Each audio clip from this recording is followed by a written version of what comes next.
Alright. Welcome one and all. Today we're going to be taking a look at some Total War Warhammer 2 online battles, specifically battles in this Sea Kings Cup tournament put on by Shetland Apache. Big thanks to him for hosting this. So we're going to be jumping in a little bit in the middle just because I unfortunately overslept a little bit due to the fact that I stayed up way too late. But anyway, that's besides the point. We're here now, and we're going to be jumping in. This is a mid-game round. We are, I believe, between I'm Very Bad and Even Star, which, if I'm Very Bad is living up to his name, he probably wouldn't have made it this far, so definitely kudos to him. Looks like we're going to have Vampire Counts versus High Elves. I've been very interested to see this matchup since things have changed. Of course, the Vampire Counts now have access to Tempest as well. Looks like Blood Dragon Lord instead, though, instead of the Von Karstein Lord. Very interesting, looking for that Heart Piercing. Extra AP and charge bonus on himself, as well as Sundered Armor. Helm of Discord is also an excellent item. AoE effect, melee stat debuff. Let's see, Undeath Resurgence, Sword of Anti-Heroes, Dance Macaw. We've got Invocation of Nehek, the Honor of Honor or Death. Gives him a ward save in combat. 2 Terrorgeist, 2 Bats. We've got a front line of Graveguard, some Crypt Ghouls out to the flanks. Very nice army here. The High Elves, we've got Alariel, the Radiant, and a Star Dragon up in the air, so definitely going to be in for an interesting air battle. Got a nice High Elf defensive box here. Oh, look at this beautiful geometry. Crisp, clean lines, everything. Wow. The Everqueen's Court Guards, more Sisters of Avalorn, and just a whole bunch of Spearmen and White Lions in a big box here. So, this is going to be interesting. Certainly going to be interesting. Alariel is still incredibly powerful. I'm assuming that she's got Tempest. But with the Blood Dragon Lord being on the Health Steed rather than on the the Zombie Dragon, it means that he's going to be a lot faster. He's probably actually going to be able to catch up to Alariel. If this were the Red Duke, he'd have Elsif, of course, which also has a bound speed debuff. The Blood Dragon Lord doesn't actually have any speed debuffs, it looks like, so he's at 105, Alariel is at 110. Okay, so he is actually going to have a little bit of a hard time catching her. Might have to self-buff with Dance Macabre to buff his own speed, rather than trying to debuff Alariel's speed there, but it should be very interesting. There's not really any area of effect damage spells, so he's really going to have to rely on the breast to try and break that defensive box. The Crypt Ghouls, if he can get them into the Spearmen without getting shot up too much, they will do a pretty decent amount of damage, but this is the Sea Kings Cup. It's basically the Kings Cup number 6. Of course, it's the Vampire Coast and the all of that. Sea Kings Cup, so yeah. Welcome one and all. For those of you just joining here, we're going to be taking a look at some tournament battles. Yeah. So we'll see. Alariel's going to be coming forward here, probably just throwing a Tempest right away on the Blood Dragon Lord, depending on how much Winds of Magic these guys are starting with. It's a little bit hard to tell sometimes, but yeah, that Blood Dragon definitely going straight in, no holes barred. He's going to have to be careful, though. Doesn't have any kind of missile block chance. This is a heavy AP DACA squad from the High Elves here. So, yeah, definitely going to want to be careful to be very aware of this range box here. And meanwhile, Bats just kind of making their way forward. Ooh, might have baited out a volley there quite nicely. Looks like the Star Dragon also using a breath, it looks like. No, maybe not. Maybe canceled that, but we do have the Blood Dragon Lord, and ooh, looks like he is going to go ahead and use the breath on the Graveguard. Bit of a swing and a miss there. That's a big waste of value, unfortunately. Probably should have waited until they were a little bit more engaged in combat, but this is potentially going to be dangerous. The Tempest is now going to get burned here. You know, this is all taking place within range of the Everqueen's Court Guards, so this Terrorgeist could potentially get focused down pretty hard here.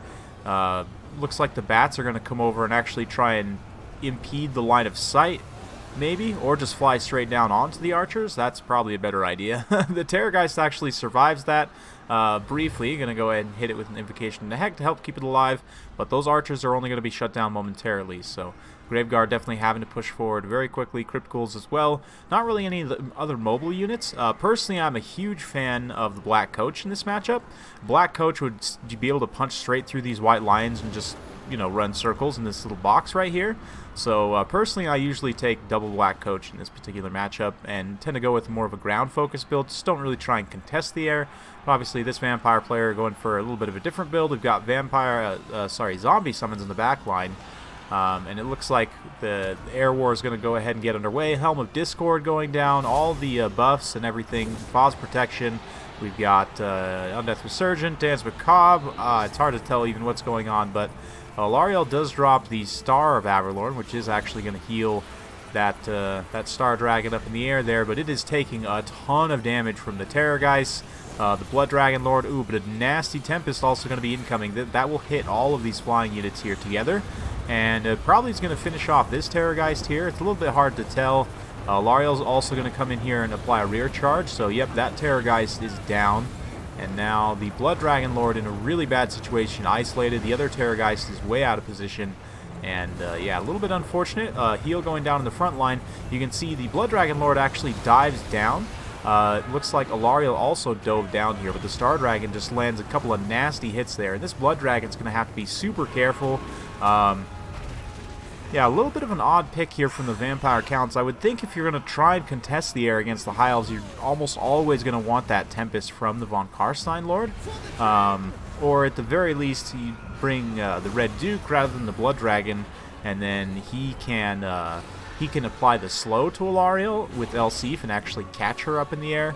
But yeah, at this point, the balance power is already tilted pretty badly. You can see the loss of the one Terrorgeist. This other Terrorgeist is crumbling, and the Star Dragon is just eating its lunch right now. So what initially had been a very favorable situation, I think just a few odd picks on the side of the Vampire Counts could have been a little bit better optimized. Either you go all in the air and take the Von Karstein Lord to try and use that Tempest to control the Star Dragon, or else you just forego the air altogether, go with more of a traditional ground-focused build. You bring some traditional heavy cavalry. The Black Coaches, of course, like I said, can run around on a big infantry blob like this and do a ton of damage.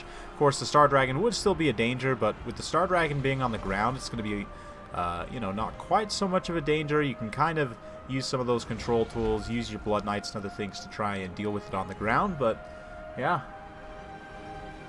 it's rough stuff.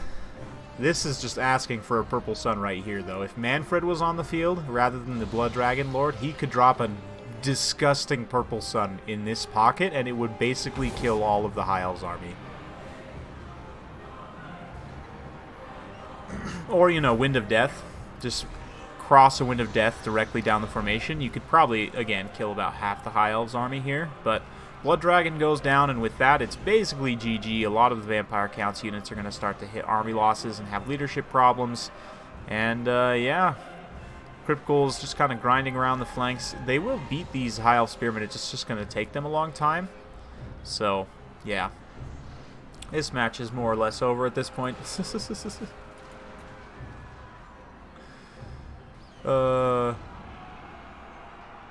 Yeah, I definitely think the Vampire Counts could have taken a little bit of a different army, and would have been a lot better. Or 20 mortars, right? Or Purple Sun, just anything to destroy this beautiful blob here. Now this is just going to take a while, basically, for all the Vampire Counts units to give up. You can see the White Lions are really not doing great here, to be honest, against Graveguard. Graveguard are actually a pretty solid unit for the cost. The shielded Graveguard. I'm not the biggest fan of Graveguard with great weapons. Just generally, shielded units have better melee stats, which matters a lot more in this game. But Blood Knights and Blood Dragon. Yeah, take the Blood Dragon on the ground and just grab a bunch of Blood Knights, you know? Or if you're gonna, again, if you're gonna contest the air, I really think you got to go with that Von Karstein Lord, especially against the High Elves, because I mean you're almost guaranteed to see a Star Dragon in this matchup just because they're so good here. Yeah, bit of an odd pick. Oh, Vanguard's Revenge. Yes, that would have been an excellent, excellent time to use that as well. So, I guess that's it for that one. We'll go ahead and pop back over to the leaderboard here and check it out.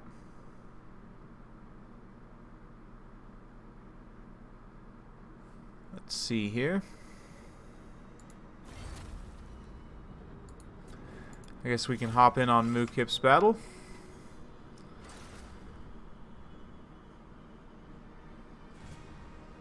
And let me go ahead and put a screen blocker up, since unfortunately it doesn't show one player's army here, I believe, unless I click on it, maybe? I'm not 100% sure how the new spectator mode works, but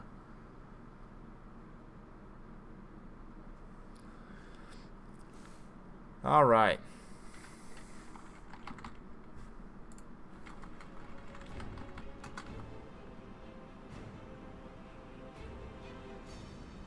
Looks like my son Herbert Walker and Romulan Dog are potentially all casting the same matchup, so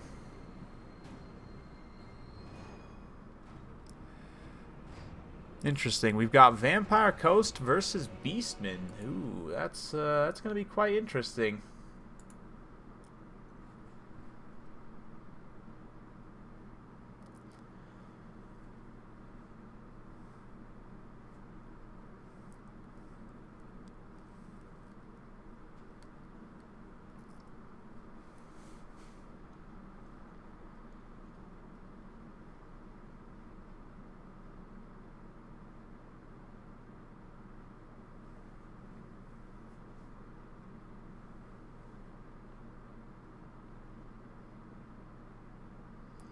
Alright, sorry, someone was distracting me just a moment, so.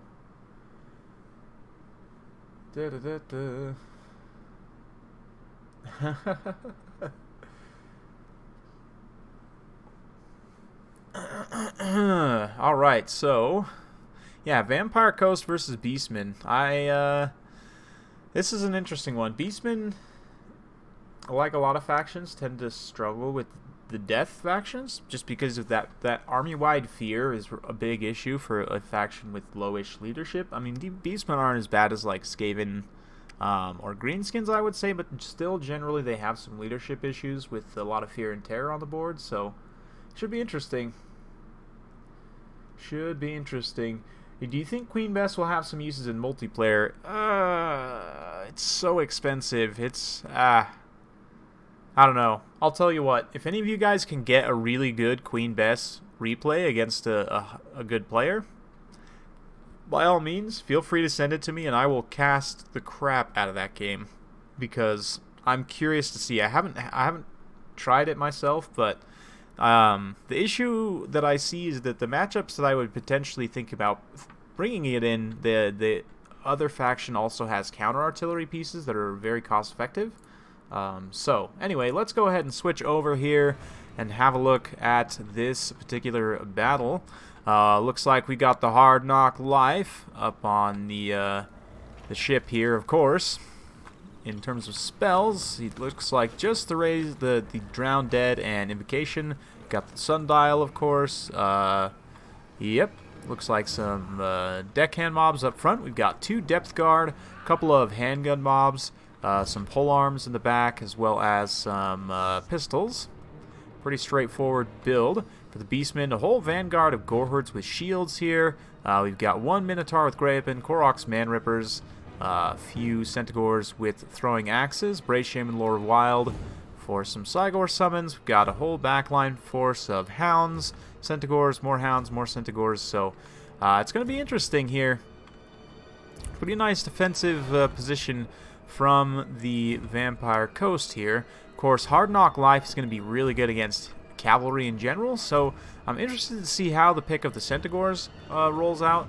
I know obviously Morgur is the obvious pick here, but with this heavy of a vanguard force, Personally, I would have liked to have seen Outer Region commit a little bit more heavily to this Vanguard here, bring even more Vanguard units, bring Kazrak, just park up right next to the Vampire Coast, and then rush in immediately. You know, then you can have like the Cygor in the back throwing rocks. They really won't be able to counterfire at it. You're going to be starting right in your opponent's face. You can pressure immediately, get into their missile units, and kind of negate their longer range units. But yeah. Hey, Michael Henry, thank you very much for your donation. Yeah, I don't, my Patreon would probably be a lot higher if I like, promoted it a lot more, or talked about it a lot more, but personally, like, I don't know, I have a pretty good day job, I don't have any kids, like, I'm a single guy, you know, I don't really have that many expenses, so I don't really need the money, so it's not like I feel super comfortable asking you guys for a lot of money. But I mean, if you guys do want me to be able to do this full time, ultimately Patreon is gonna be what allows me to do that. So if you do value the content and you want more, you know, I could put out 3 or 4 videos a day, honestly, if I were doing this full time, or else do some more, you know, higher level editing and stuff. But anyway, this engagement is going to be extremely one-sided, not to mention, especially because of the depth guard here, who are just going to cut these Beastmen to absolute shreds. Hard knock life, and this is what I was talking about. I think with this heavy of a Vanguard, you might need to invest a little bit more heavily. The Centaurs in the back line really are going to be held off quite nicely by the zombie polearms here, with the handguns and the pistols and everything just counter-firing and really punishing them anywhere they go. And, you know, zombies might be slow, but they can shoot back. And, ooh, looks like a nice little threading the needle here, getting in on those handguns, which, because of their just terrible, terrible stats, it will take quite a bit of damage. That being said, they still have a ton of HP, so it's going to take those Centaurs some time to work through, but it does look like a couple of handgun mobs potentially going to be going down there. In the front line, zombies are a bit of a mixed bag here, some doing well. It looks like those Minotaurs, Great Weapons are going to be getting into the cookie jar a little bit, so to speak. Devolve going down. It actually throws those zombies into crumbling. Interesting. So what initially looked really bad for the Beastmen actually isn't doing too terrible now, and I really like that use of the Devolve there. I thought he was just going to be summoning Cygors with this dude, but I didn't even check his spell selection. That doesn't even have the Cygor summon. Mantle of Garroch, though. Excellent spell. Devolve is also doing some really good work here, and the Hounds and the Centaurs actually able to get in and around the backline enough to do some damage here. Of course, the zombie guns won't rout. They will crumble, so they're going to keep shooting until they are completely crumbled away, and this is one of the reasons why I'm a huge fan of that the Regiment of Renown Black Spot, because they have that charge defense against large, anti-large. I mean, they are more expensive, but they can kind of protect themselves from something like Centaurs relatively easily. That being said, Hard Knock Life is not really being touched here, and the Minotaurs with Great Weapons are really the only unit that are going to be able to do an effective amount of damage to him. I mean, maybe these Centaurs with throwing axes if they were at full health and they used a lot of their ammo just focusing on Nocti Boy, but at this point they've taken a lot of damage. You know, they've been dragged down a little bit. Mordekaiser is getting isolated here by Nocti Boy, which is just not good. And I'm not sure what happened to the Minotaurs with Great Weapons. They must have got routed off or killed at some point. I know we do have some Chaos Spawn summons on the field here, one here and one here, fighting against the zombie polearms. So this is really not the best for these Chaos Spawn here to be fighting zombie polearms. They're just, I mean, they'll do some damage, but the zombie polearms are just such an effective meat shield unit. Probably one of the best tar pit units in the game right now, I would say. But yeah, the mobile force in the backline still trying to operate. Beastmen have made a good showing of it, but the balance of power is starting to shift here, and like I said, without those Minotaurs, there's just not a lot that can take down Noctilus, and ultimately that's going to be the biggest issue. He's going to be able to continue to fire away, use up all of his own ammo, just get a ton of kills, and not to mention he's healing this whole time, you know, throwing out support spells and everything, so also going to be able to continue to throw out summons just in case he needs the extra bodies. At this point, yeah, unfortunately, I like the build from the Beastmen. I think if they had changed a couple of things, and again, just gone with the heavier Vanguard, because Kazrak on the Chariot actually will beat Noctilus, especially if you're like cycle charging at a short range. Oh, it looks like the Minotaurs' weapons are actually here, barely. They have less than 1,000 HP now after that volley of pistols, which is very nicely done by that nice cheap handgun mob. It's one of the reasons why I'm really not a fan of the Minotaurs at all with great weapons. I think if you're going to bring Minotaurs at all, just shields are 99.99% of the time going to be what you want to go with. Even in matchups where you're not going to face any missile units whatsoever, the shielded variant are still demonstrably better than the other variants just because of that missile block chance, the extra melee defense, the extra armor. It makes a huge difference. So Butchers of Kalkengard, obviously, the Regiment of Renown, just happen to be the shielded variant. They have something like 60 melee defense plus regeneration. Maybe they would have been a better option here, but yeah. Kazrak on the Chariot, like I was saying, if you cycle charge at a short range, he has like 100-something charge bonus, tons of armor-piercing weapon strength on the Chariot. He can actually beat a Necrofex Colossus without too much issue. And obviously he would have been supporting the leadership of that initial Vanguard force, so it would have had a little bit more weight to it. And then, yeah, I know Morkar, because of the missile resistance and everything, like, is the pick in most matchups. But I really think that, as memey as it sounds, an mostly Vanguard build led by Kazrak, I think, would have been a little bit more effective here. But, yeah.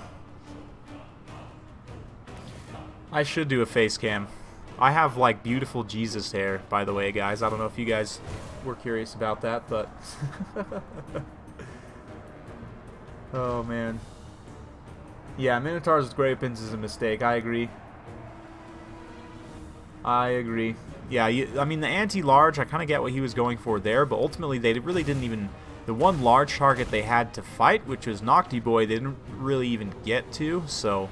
Ooh, that bombardment spell actually makes a bit of contact there, enough to send these guys into wavering, or that might just be army losses, but... Vampire Coast snags a win there.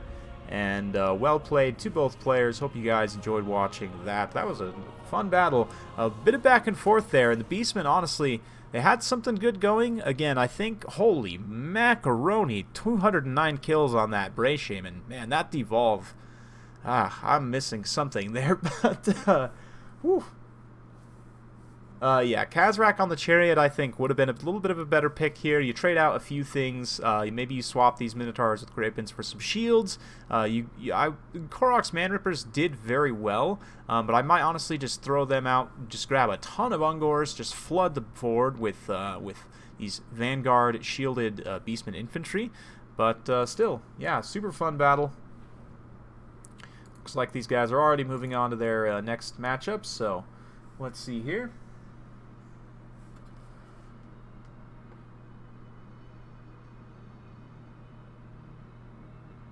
The dual axe variant are the cheapest, but the shields are not that much more expensive than the dual axe variant. So, like, for me, it's just they all have the same weapon strength. I mean, obviously the bonus versus large, the great weapons have bonus versus large, but yeah, the shields are just What are the rules? Oh gosh, there's a lot of rules. If you guys take a look down in the description below, there's a link to the bracket. On there's some links to like the army limits, the rules of play, and everything. It would take me a long time to go through everything here, but yeah, Jesus is all you need. Oh man. The Necrofex has a terrible time fighting single entities in melee. At range, it can connect on because it has kind of like a multi-shot. The range can connect on a few shots, but it's going pretty good, Shetlin. Thanks for asking. Work's been kind of crazy. My day job, I've been having to put in a lot more hours than I did previously. You know, previously I was doing 30 hours a week. Now I'm doing more like 40, sometimes more. So that's a little bit rough. So that's why you guys may see some days I may only get one video out. Normally I try and always get two, but yeah, Necrofex. Yeah, really good at hitting cav and infantry in melee, but because of the way the animations work, it'll struggle against any single entity in melee. They also don't have the best melee stats, which is why Kazrak on the Chariot can actually do pretty well, especially if you have the the Scourge. It buffs his own melee stats, also gives him poison and some other nice utilities. So Yeah, GG indeed. Lots of cheap archers. Yeah, I'm a huge fan of Ungor Raiders in this matchup. I think they are mega underrated. They have stock. They're super cheap. They have 90 unit models, so they give you a huge volume of fire. And again, they're Vanguard. So in this all Vanguard strategy, you take Kazrak on the chariot, front line of the Gorherds with shields, some supporting Ungors. You take 4 of the Ungor Raiders, and then a handful of mobile units. Call it a day. It's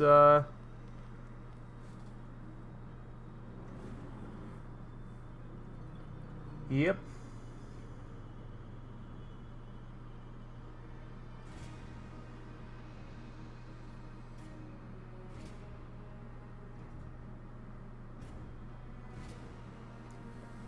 Let's see here. Minotaurs, yeah, that already gives you 3 archers. Exactly. That would have done a lot more. I agree. The archers would have, you could have torn apart most of the zombies, you know, like the whatever it's called. Zombie gunners, you can counterfire them, which would be super cost effective. That means your mobile units aren't going to take as much damage when they're, you know, kind of hit and running and trying to open up the cookie jar a little bit. So Centaurs with throwing axes. Man,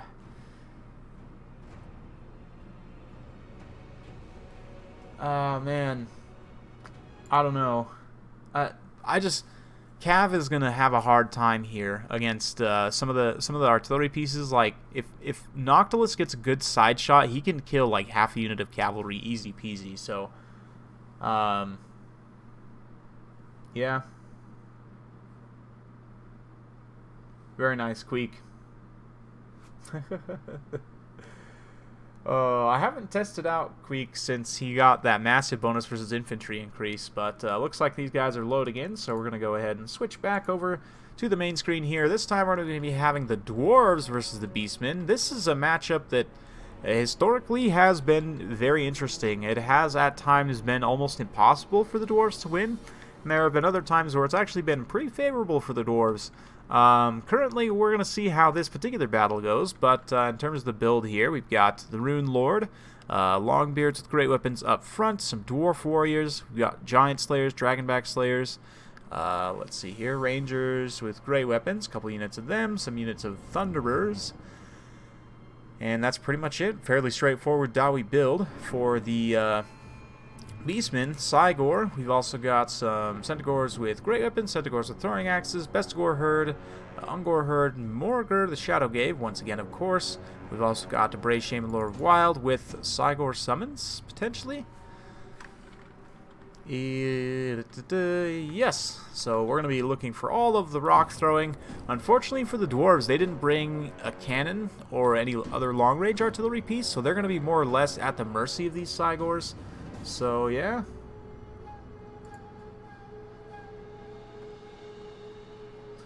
What's up with the Zombos? We don't see, like, grenade throwers, hand cannons. They just have short range, is the biggest thing. The handguns are super cost effective because they do a lot of damage. They have 120 unit models.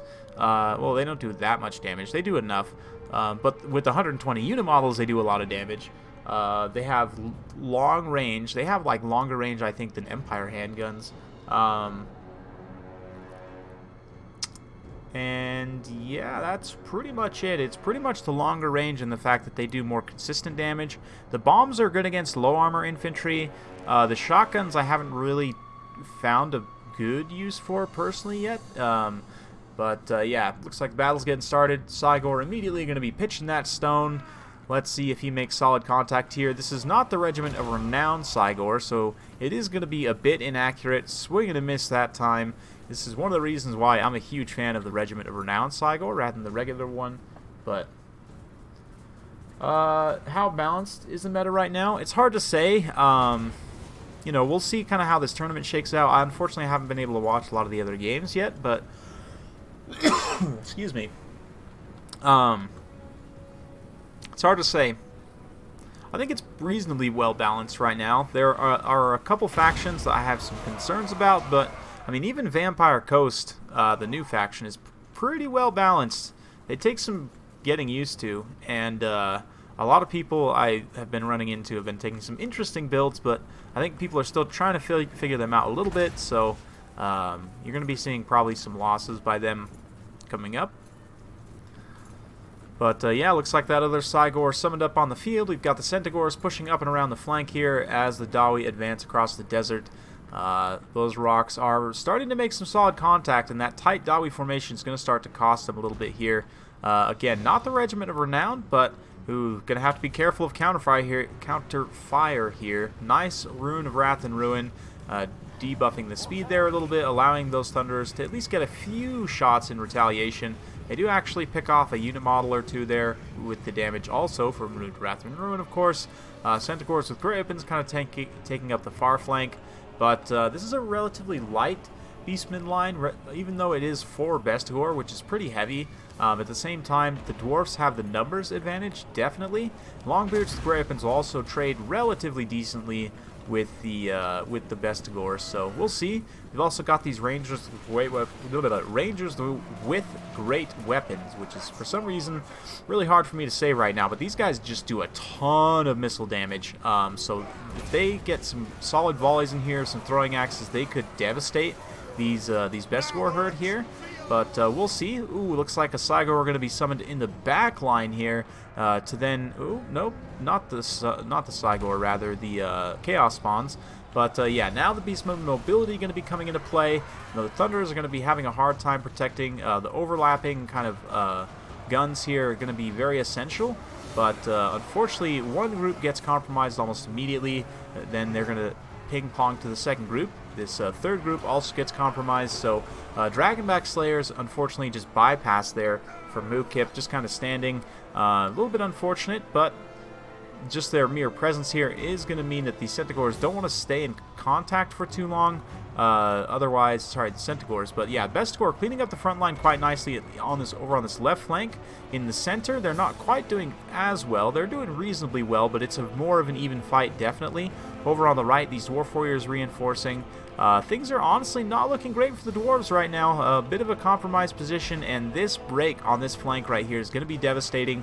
This Chariot, of course, for the Bray Shaman as well, and both the Cygors able to just fire in without any repercussions whatsoever. So looks like the Beastmen going to go ahead and claw their way back in this one.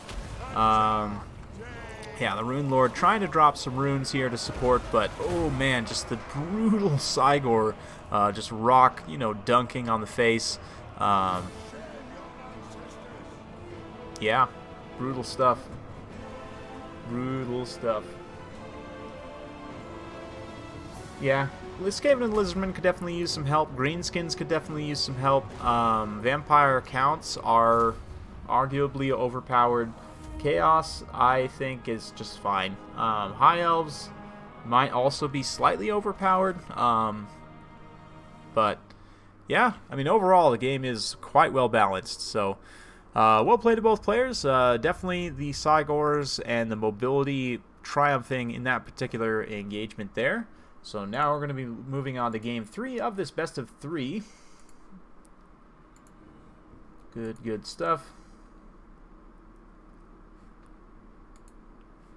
And yeah, just going to kind of kick back and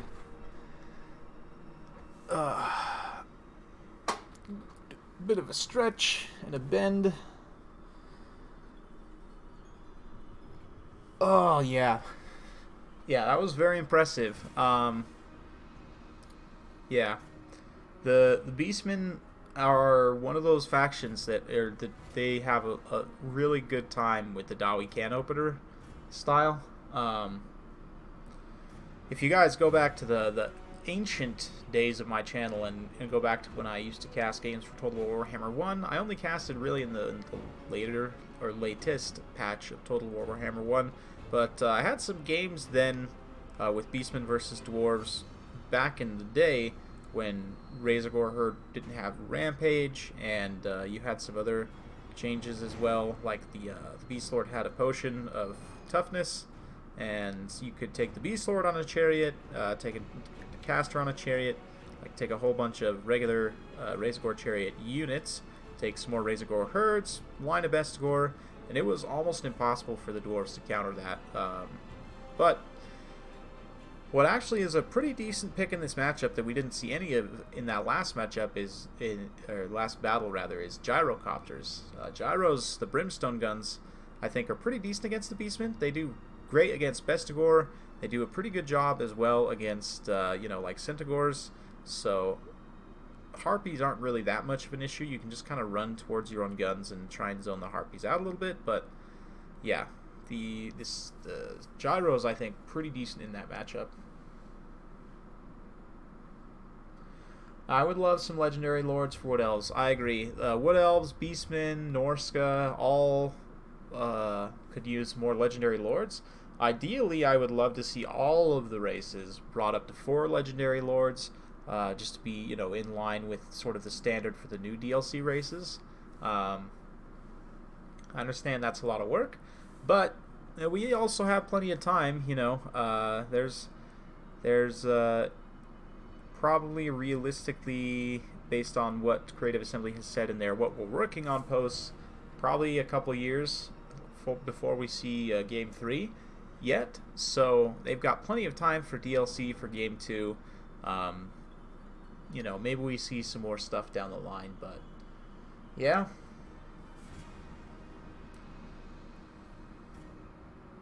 Gyrocopters should have more models. I do feel like they need to do a little bit more damage if you compare them to some of the other flying missile units.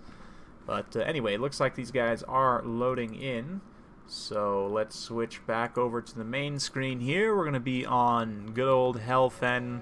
So Queek, your home's down there, right? I mean, there's the green stuff.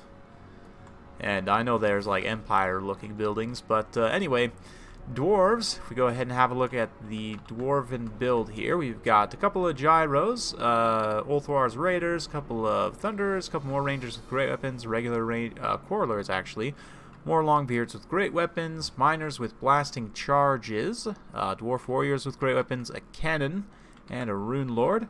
For the Warriors of Chaos, how about that line there? Chaos Marauders with great weapons, Chaos Warriors with great weapons. We've got some Gore Beast Chariots, and Archaon the Everchosen, who I'd imagine is going to be very good in this matchup now because of his better stats. Now that he actually has armor piercing, he can smash Dwarf Lords in the face quite well, I would imagine. So looking forward to seeing that here.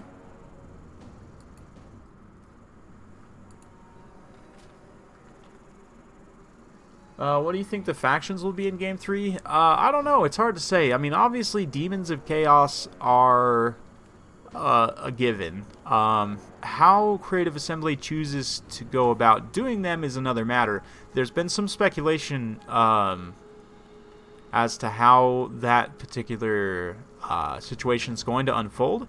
The interesting thing will be, are they going to do God-specific factions, like a faction for Khorne, a faction for Nurgle, Slaanesh, Tzeentch. Oops, looks like one player withdrew there. Not sure exactly what happened, but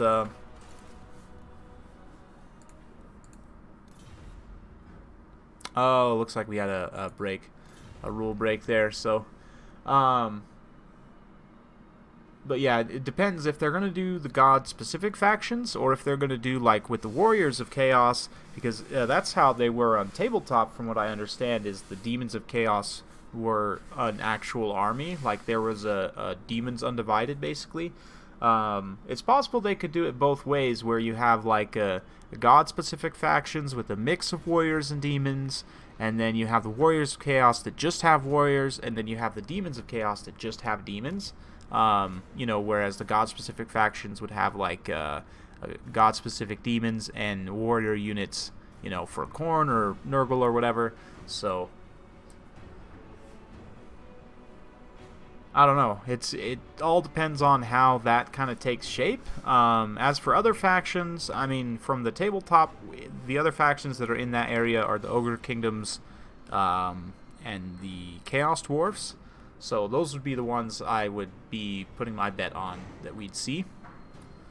But, you never know. The Vampire Coast was definitely one that was a bit out of left field in my book. I really didn't think we were going to be getting another undead faction, let alone another vampire faction. But the Vampire Coast has turned out to be a very unique and totally different faction from the other two Death factions. So, yeah.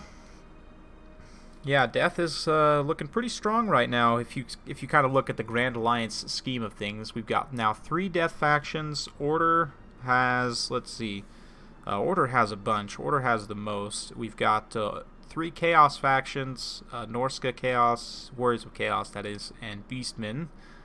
And then we've got, let's see here. Whoops, forgot about the screen blocker. Destruction really only has the greenskins, and like even in Age of Sigmar, they only have like the orcs, the goblins, and the ogres, I believe, are part of Destruction. So Destruction's a little sad right now, but yeah, Death, with the 3 Death factions we've got, they're looking pretty strong. Who knows? Maybe Game 3 we'll see a big bad Nagash make an appearance at some point and see some kind of Legions of Nagash kind of undivided Death army. That would be pretty cool, or maybe even just a hybrid of some different units from the different Death armies. But yeah, Twilight Sisters, a 2-model Legendary Lord. Yeah, I would like to see that, or else even like 2 separate Legendary Lords who are very complementary, meant to be played as a co-op campaign. Because like right now, Vlad and Isabella are kind of that way, but you can't play them co-op. I think it'd be super cool if you had 2 Legendary Lords who were kind of meant to play as co-op, and also like in 2v2s, so that you know, you take a double Wood Elf and you have the 2, you know, the Sisters of Twilight, and like if you're in a 2v2 double Wood Elves, you're almost always going to take those 2 because maybe they even have some in-battle synergy. Specifically, I don't know how possible that is to really program, but yeah, I would like to see that. 2-model Legendary Lord would also be pretty cool. That like if one of the models died, it would get a massive buff. That would also be potentially pretty cool, but. Well, Archaon's magic attacks nerf him a bit against Dwarfs. I don't think so. I think his combat stats and the fact that he has ridiculous AP, especially if you're stacking like Slayer of Kings with Cascading Firecloak, you can get up to some pretty ridiculous weapon strength levels. So I really don't think the magic is going to be that big of an issue, magic damage. But unit testing and comparisons, I have in the past. The issue with doing unit testing is that people tend to draw a lot of conclusions from them, and what I always like to say is that no battle ever happens in a vacuum. You know, the one-on-one unit testing can give you an idea of what to expect, but just keep in mind that in an actual battle, there's going to be a lot more going on that's going to always affect that battle. In a pitched battle, there will be a very rare circumstance where you'll get a clean one-on-one engagement between a couple of units without anything else affecting it. So yeah, probably will do some more unit testing, but just take it with a grain of salt if you see mine or anyone else's unit testing. That try not to draw too many hard, fast conclusions from that. It can give you a good guide to go on, but anyway, let's go ahead and switch back over to this main screen here. Builds have been slightly altered here. Of course, Mookip, since he did not make the rule break, is free to alter his army.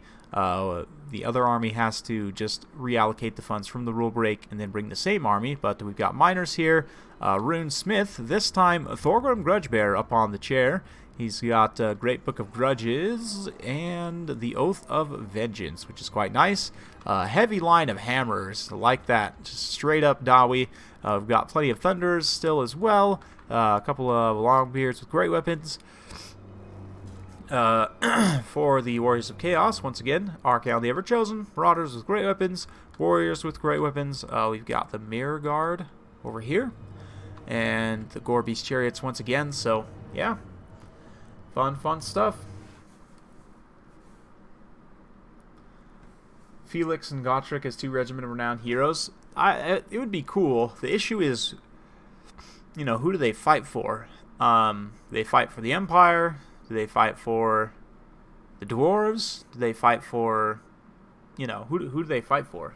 I guess that would be my question.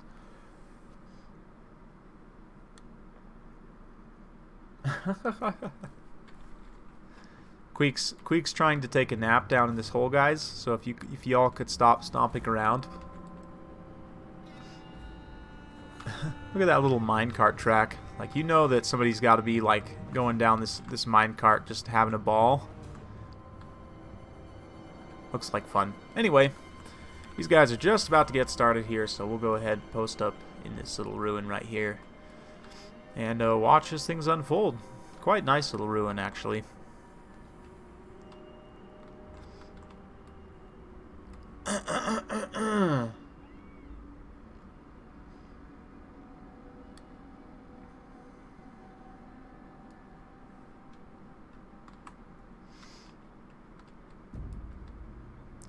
All right, all right.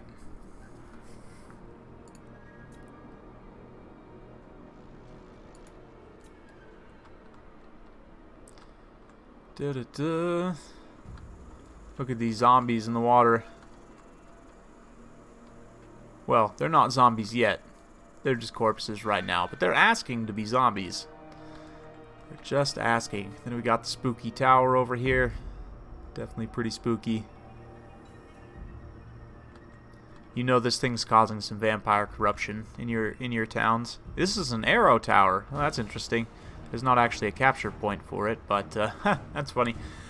Anyway, looks like battle's getting underway here. Archaon currently crouching hidden, but Dowie going to be pushing forward. They didn't have a cannon this time, so yeah.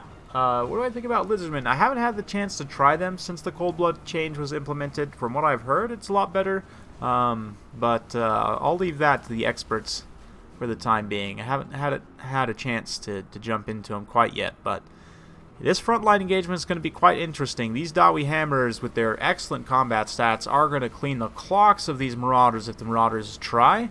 34 melee defense, they might actually be able to get a couple of hits in here and there, which isn't going to be super cost effective for the hammerers, but some nice volleys initially doing some good damage there. And oh, the blasting charges, that hurts a light armor unit like these marauders. Longbeard's Great Open's going to get in here.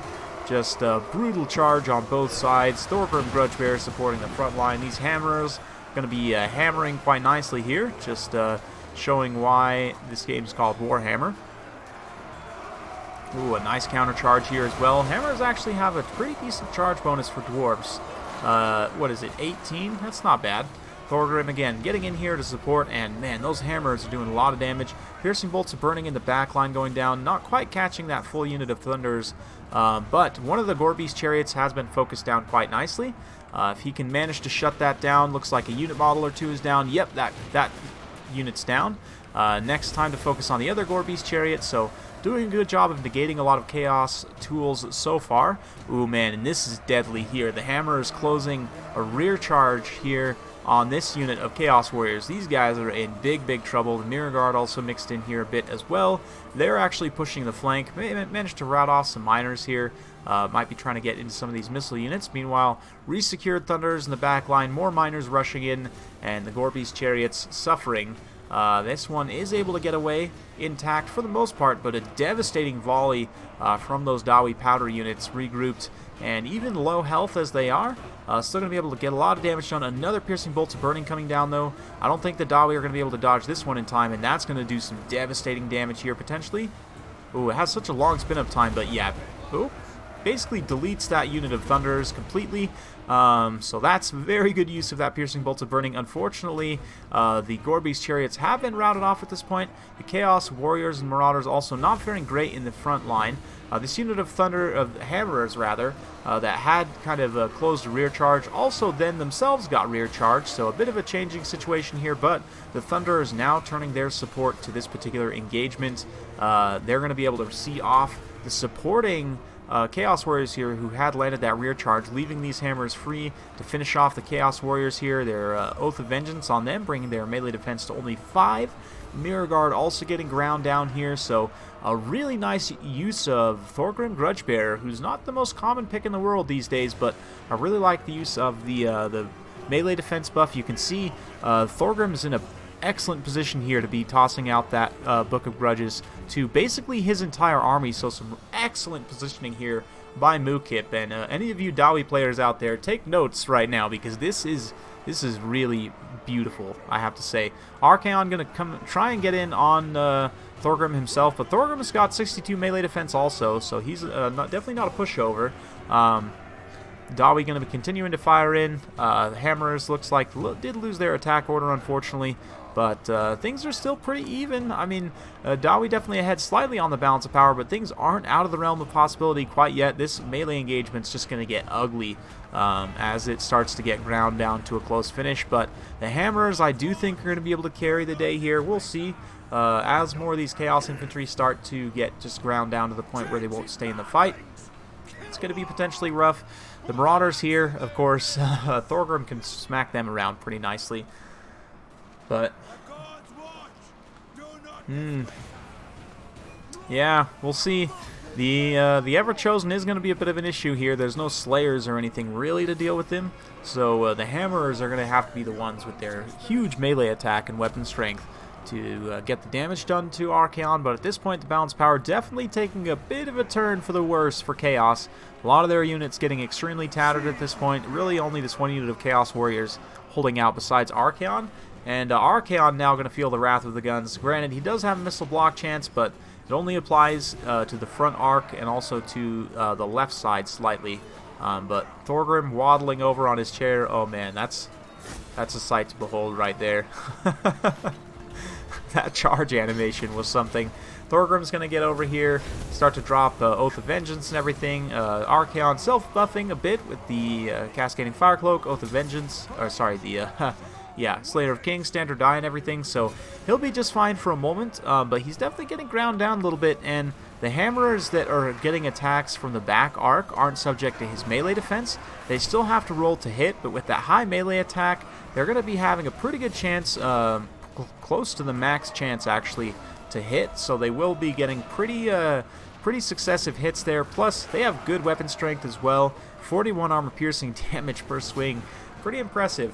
So yeah, Archaon gonna get ground down there, and it's gonna be victory for the Dawi. Mookip gonna take that series 2-1, and a super fun series. Well played to both players, awesome back and forth. Yeah, man, wow, what a battle, what a battle. Oh man, those Hammers though, 142, 97, 118. The Thunders did a great job shutting down the two Gore Beast Chariots. Yeah, Miners relatively cost effective in the front line. Really like that use of Thorgrim there. Archaon also doing a lot of damage as well. Yeah. Good deal. So let's go ahead and back out of that and go ahead and have a look at the bracket. Let's jump in with Scribble versus Tlaxlan Soothsayer. That sounds like fun.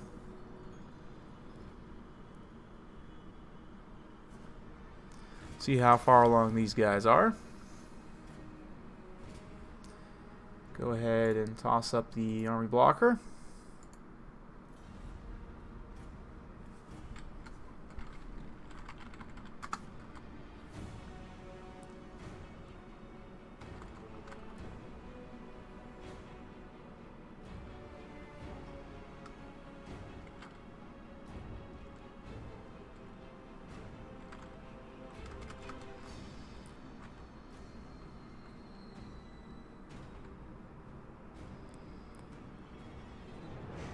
Alright. So, this next one we're going to be having Scribbles Chaos versus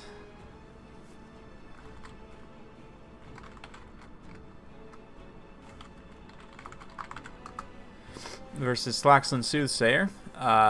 Chaos versus Vampire Counts. So, yeah, Scribbles definitely got his work cut out for him, but nothing he can't handle, certainly. Chaos versus Vamps. Yeah, we'll see. We'll see.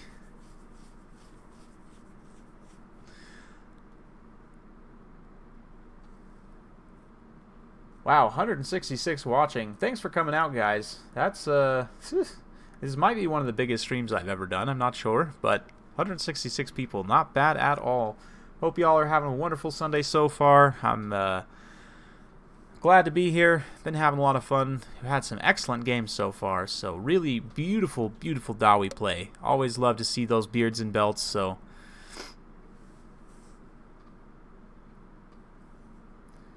hope you're doing well.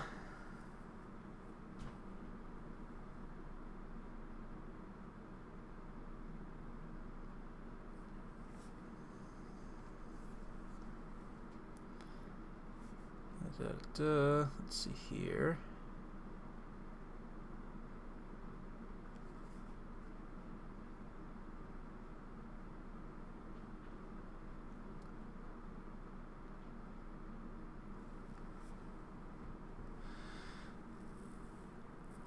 All right, these guys are getting ready to rock, so we're gonna switch back over.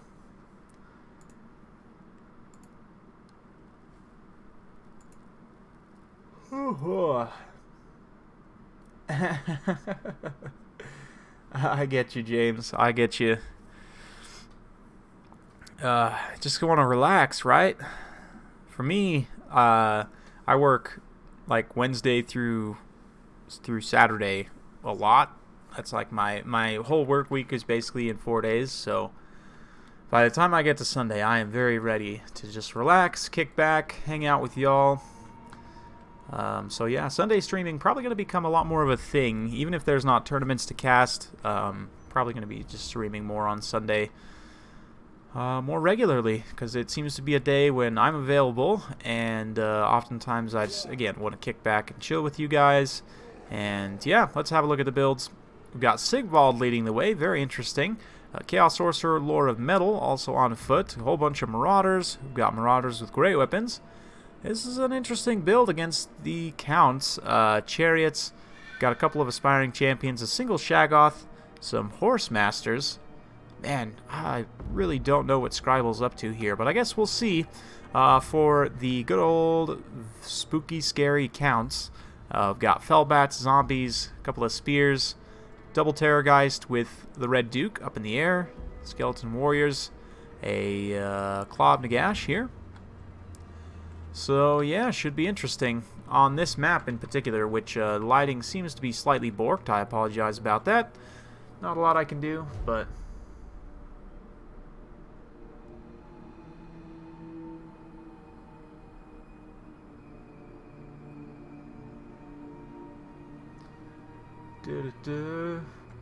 how do you know when they're finished? Like what, when they're finished deploying?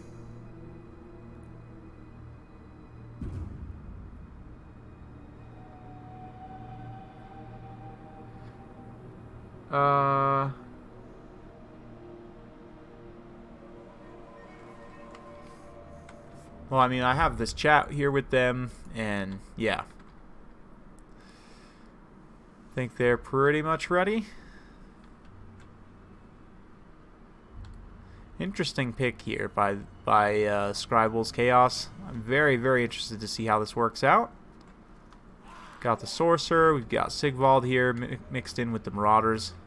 Looks like we're going to be getting underway. And this mass Marauder thing is interesting. I'd be a little bit worried about a lot of terror routing across the board, but yeah, Horsemaster's going to be moving up, looking for some targets, doing a bit of scouting. Not really that many good targets for these guys to try and get at within range. The Zombies doing a great job kind of screening things out in the front line for Tlaxlan Soothsayer. This infantry line is pretty familiar with what I like to go with personally, which is just a whole bunch of chaff. Then you take your elites, your kind of mobile elites to do the damage. You've got your Mortis engine to make sure your chaff keeps going and to deal more damage. So, army selection finished. I mean, I can see when they're both readied up and when they're loading in is usually when I'll switch the screen blocker back over. So, yeah, looks like the Terrorgeist going straight in, opening himself up to some severe missile fire. Honestly, probably would have been better to just hang back a little bit there. Definitely getting punished for that misplay a little bit there. Happy Javelin Day, Terrorgeist, and get the heck out of here. But, yeah, just let the zombies advance, not really any reason to try and rush this. just let your forces advance. Try and get the Mortis Engine into melee if you can. Looks like Klaxon Soothsayer trying to get a full surround with the bats here potentially first, or else maybe use the breaths up. I'm not 100% sure, but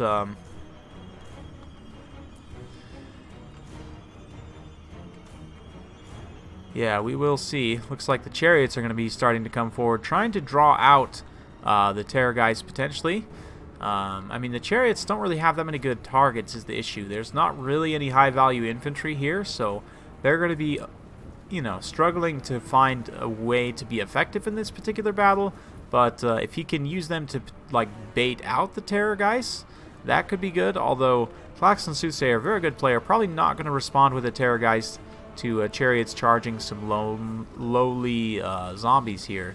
But, looks like the Fellbats are going to go ahead and converge on the Horsemasters there. Do Fellbats count as infantry? They do. Interesting. So chariots actually get a bonus versus Fellbats, believe it or not, because of that bonus versus infantry, as haggard as that sounds. But, Glittering Robe upgraded, giving armor to all of the units in this pocket. Horsemasters up to 110 armor. That's super interesting. And the Shaggoth comes around to lay a whomping on the back of the Terrorgeist. Fortunately, didn't actually do that much damage at the end of the day, but that overcast glittering robe. I'm not sure I've ever seen that before. Very interesting. But yeah, Shaggoth gonna be a little bit caught out here. Looks like the chariots are interrupting a lot of the supporting infantry. Ooh, yeah, he's gonna have to be careful. He's getting some good damage done though on the Red Duke in particular. Yeah, the rest of these Chaos Forces need to come in and start supporting, though. That Shaggoth is kind of their key here to success, and having it take a ton of damage like this, granted, the bats are actually probably blocking a lot of the hits here, or at least soaking some of the damage there, but Red Duke, unfortunately, did scurry away there. The Mortis Engine also coming into play here. But yeah, the Chaos Infantry needs to push forward and support some of these units that are caught out here. The Chariots bogged down like this is just bad. The Red Duke's literally eating their unit models alive, and the Shaggoth also, without the support here, it's gonna get beat up by the Terrorgeist. There's no question about that. So yeah, a bit of a misplay early there by Chaos, I think, but we'll see. We'll see if they're able to bring it back. There's still plenty of time left, but these Marauders just not really getting involved in the melee at all, which I think is a big mistake. Might as well start pushing these guys forward and trying to kill some of these guys. Maybe, spring your chariots loose and stuff. But yeah, just the Marauders all just kind of standing around right now. But anyway, in the center pocket here, you can see the Horsemasters getting terrified away. The Shaggoth comes in to try and do some damage to spring these guys loose, but he's ultimately just hitting bats at the moment. Looks like Klaxon actually withdrew there.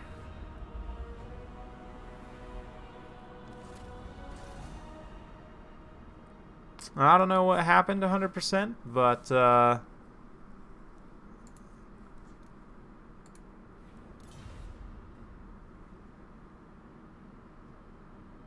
oh, 4 single entities. Okay. For Klaxon Soothsayer's army. Yeah, because he had 2 Terrorgeists, a Zombie Dragon, and a Mortis Engine. That is a rule break, so...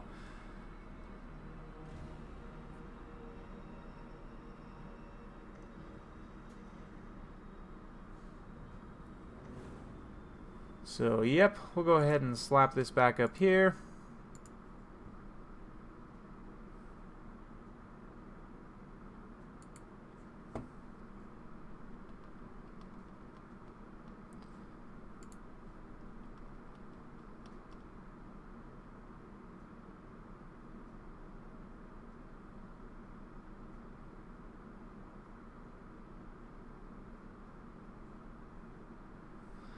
Alright, alright. Da-da-da.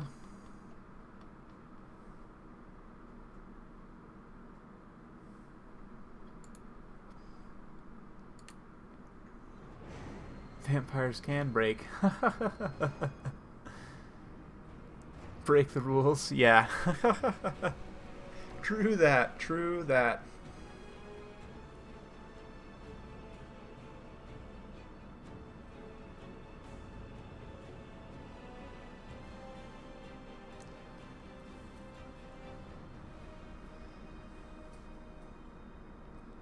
Toadbringer. I hope Toadbringer gets his own faction someday. I mean, Midland's playable in multiplayer.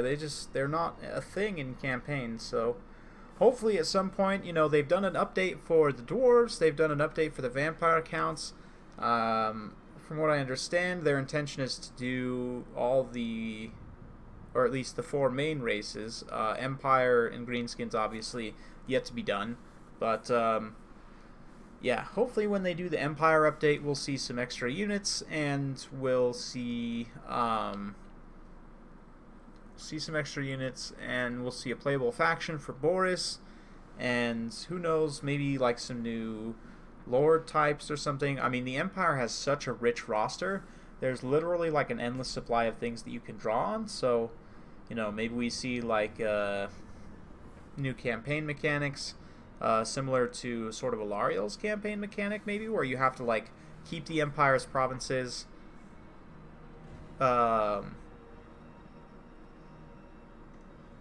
you know, out of enemy hands, like out of non-Empire faction hands. So yeah, could be interesting. Could be interesting. ROR for greatswords, that would be fun. I know, like, in the post when they originally announced the First Lord pack, they were talking about Regiments of Renown. They specifically mentioned the Carolberg greatswords in that post, if I'm not mistaken.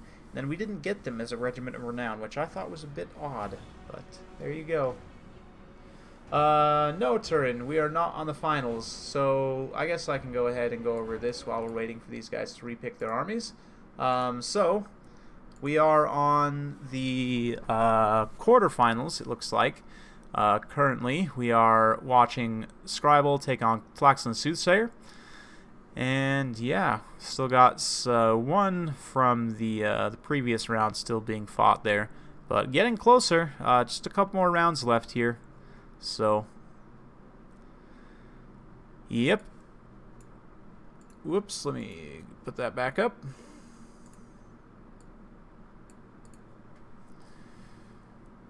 Also, welcome, Turin. Good to see you this fine Sunday morning.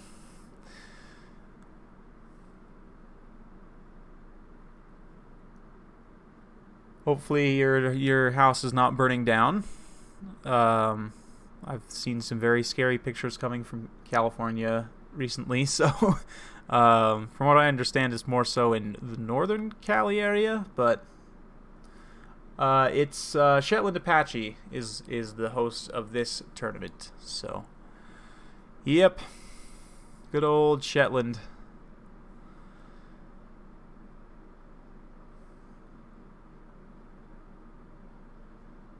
Cool. Cool. Doing some more campaign. I saw you had put up that poll there, and I'm not gonna lie, I did vote for Alberic. Unfortunately, it seems that I was one of the only ones that voted for Alberic.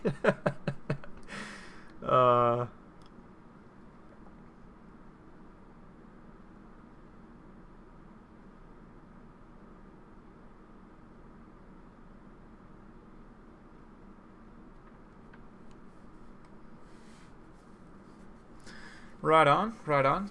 Throwing down for the Flash tourney. I'm going to be streaming it later at some point today with Lore Master of Sotek. We're actually going to be starting up a head-to-head campaign, a battle for the 8 Peaks. So I'm going to be playing Skarsnik. He's going to be playing, I believe, Queek Headtaker. So yeah. You voted for Alberic too, Queek? Well, thanks.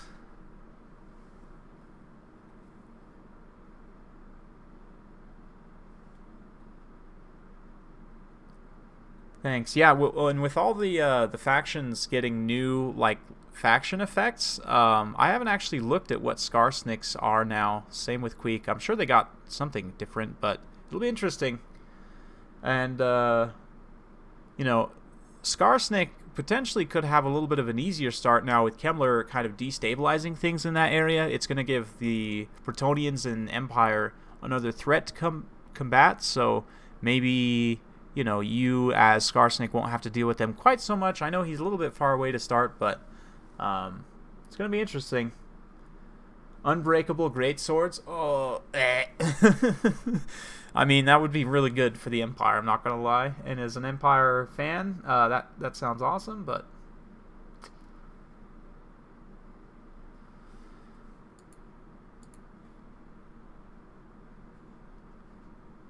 Man, almost 200 people watching. Holy cow. Again, thanks for coming out, guys. Appreciate it. Just recently passed 5,000 subscribers, and feels good. You know, that was kind of my next milestone, if you will, after I got to 1,000 subscribers. Was like, all right, now I got to get to 5,000, and now my next goal is 10,000. So we'll see when we can get there. But the channel's already grown at a lot faster rate than what I had originally anticipated. So yeah, looks like we're going to be going back to the battle here. So let's switch back over to the main screen, and we'll see here. Plus 14 charge for Squig Riders. That's pretty good. That's pretty good. I understand, Queek. It is understandable.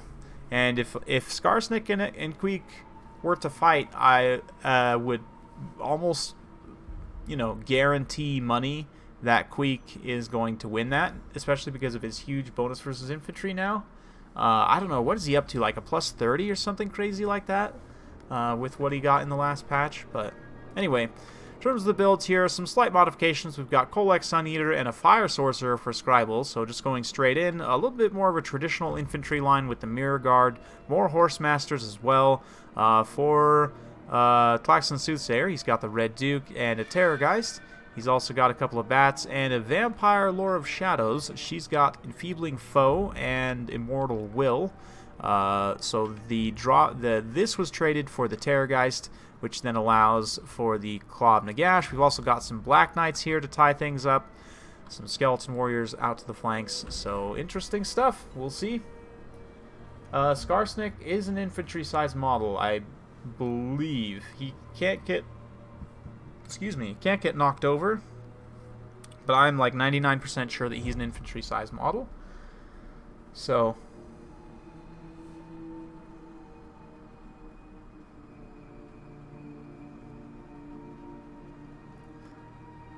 $35 bonus versus infantry. Oh, geez. Holy crap. Yeah, he will beat the brakes off with Skarsnik, no question about it. Basically the same as before. Horsemaster is going to be coming up, probing, trying to wish a happy Javelin Day to these flyers here. But yeah, this time with the Black Knights, with the Vampires, it's going to be interesting. I'm curious to see if he actually makes use of that Enfeebling Foe there. Stack that with the Elseef, and you could put a beating on Kolek like almost nothing else. So Kolek's going to have to be a little bit cautious here, but Scribble just going straight in, you know, head first, really not caring too much about, well, just kidding. It looks like he's actually going to be pulling back slightly here, but both players kind of looking for some positioning here. Oh, can we hit it? Oh, he's trying to dodge. And, oh, unfortunately was not able to dodge. Didn't actually do that much damage. I don't think that was an overcast fireball.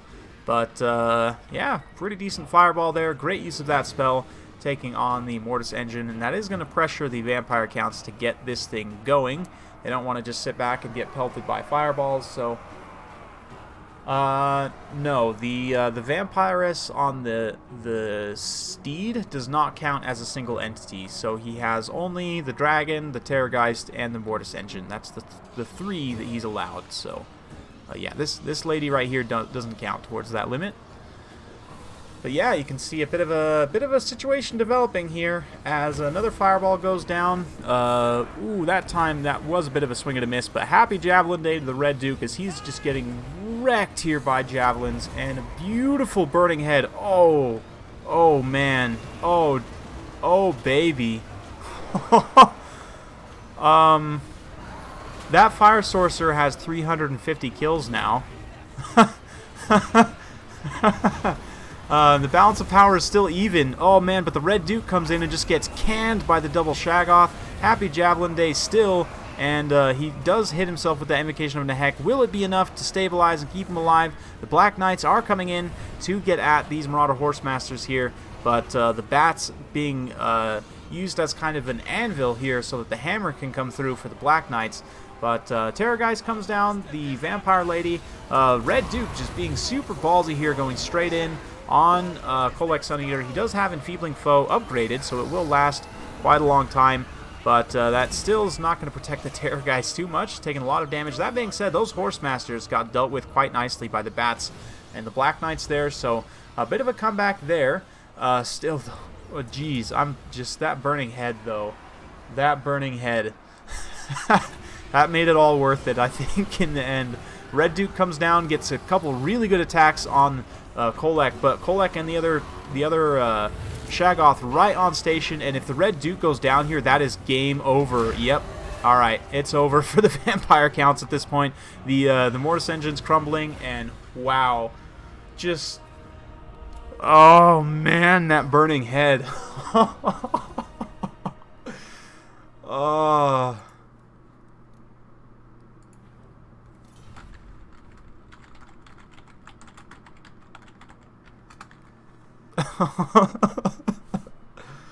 Oh man, that was brutality right there. Oh man. Whew. Saving that one for posterity, guys. Whew. Yeah, I'm oh man. I'm saving that one for sure. So for those of you who don't know, if you are spectating a game, it will actually save it over your autosave. It doesn't give you an opportunity to save it in the traditional way, but you can go back and rename your autosave. Whoops, that's not what I wanted to do.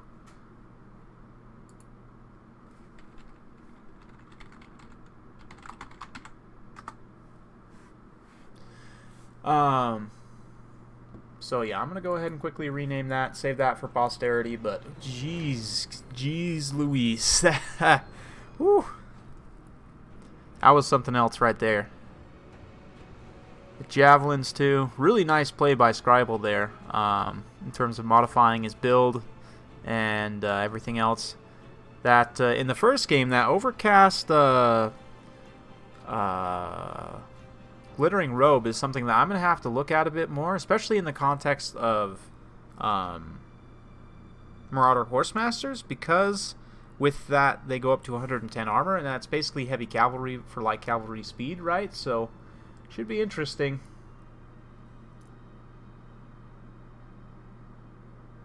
Who would win a powerful monster? Who would win a powerful monster raised by necromancy or one hot boy? Oh man. Oh, really though. I think my fire alarm's going off.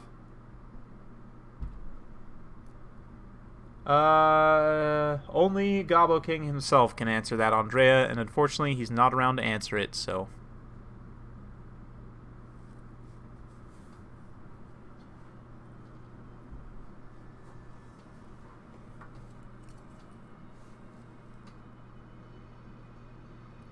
Yep. Alright, so these guys are getting underway here. Looks like we're going to have Tomb Kings versus Vampire Counts this time, potentially. So, should be an interesting match.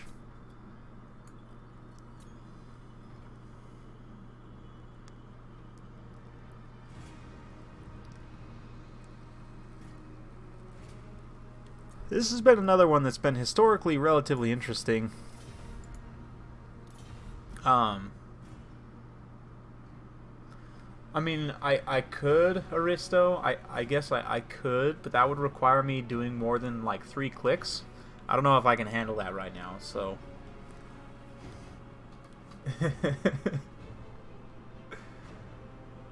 I'm not going anywhere, Andrea. My intention is fully to make this my job, so yeah, I'm not going anywhere. I also, you know, like I from what I understand, Gobbo was going to school, and I mean he's married and he's got other stuff going on. So for me, you know, I have my day job, but like I'm not going to school. I'm just a single guy. I don't really have too many responsibilities or anything. So Yeah, I'll just have to give you the play-by-play here. Oops. Oh. Oh. I thought they were ready. Now it looks like they are not. Maybe they are. Maybe they're not. How has Earthblood changed? It was regrowth that was changed. I'm gonna pass on that question for now because I haven't really had a chance to play Bretonnia too much since the patch hit. I've only got a couple of games, but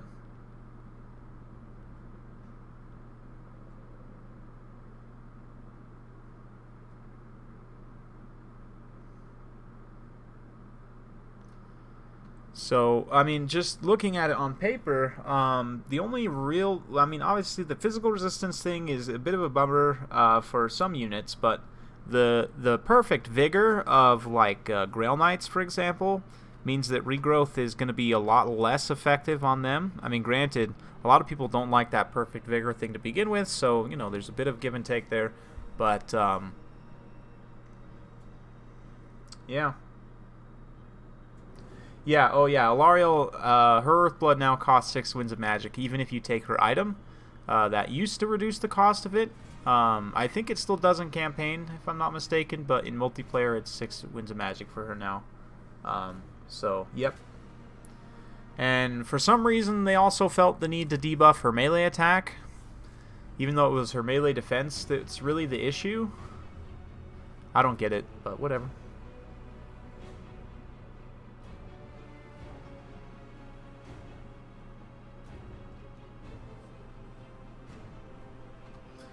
Welcome, Duncan. Welcome to the stream. Here we are. And, yep. This is where we are. That's my whole story.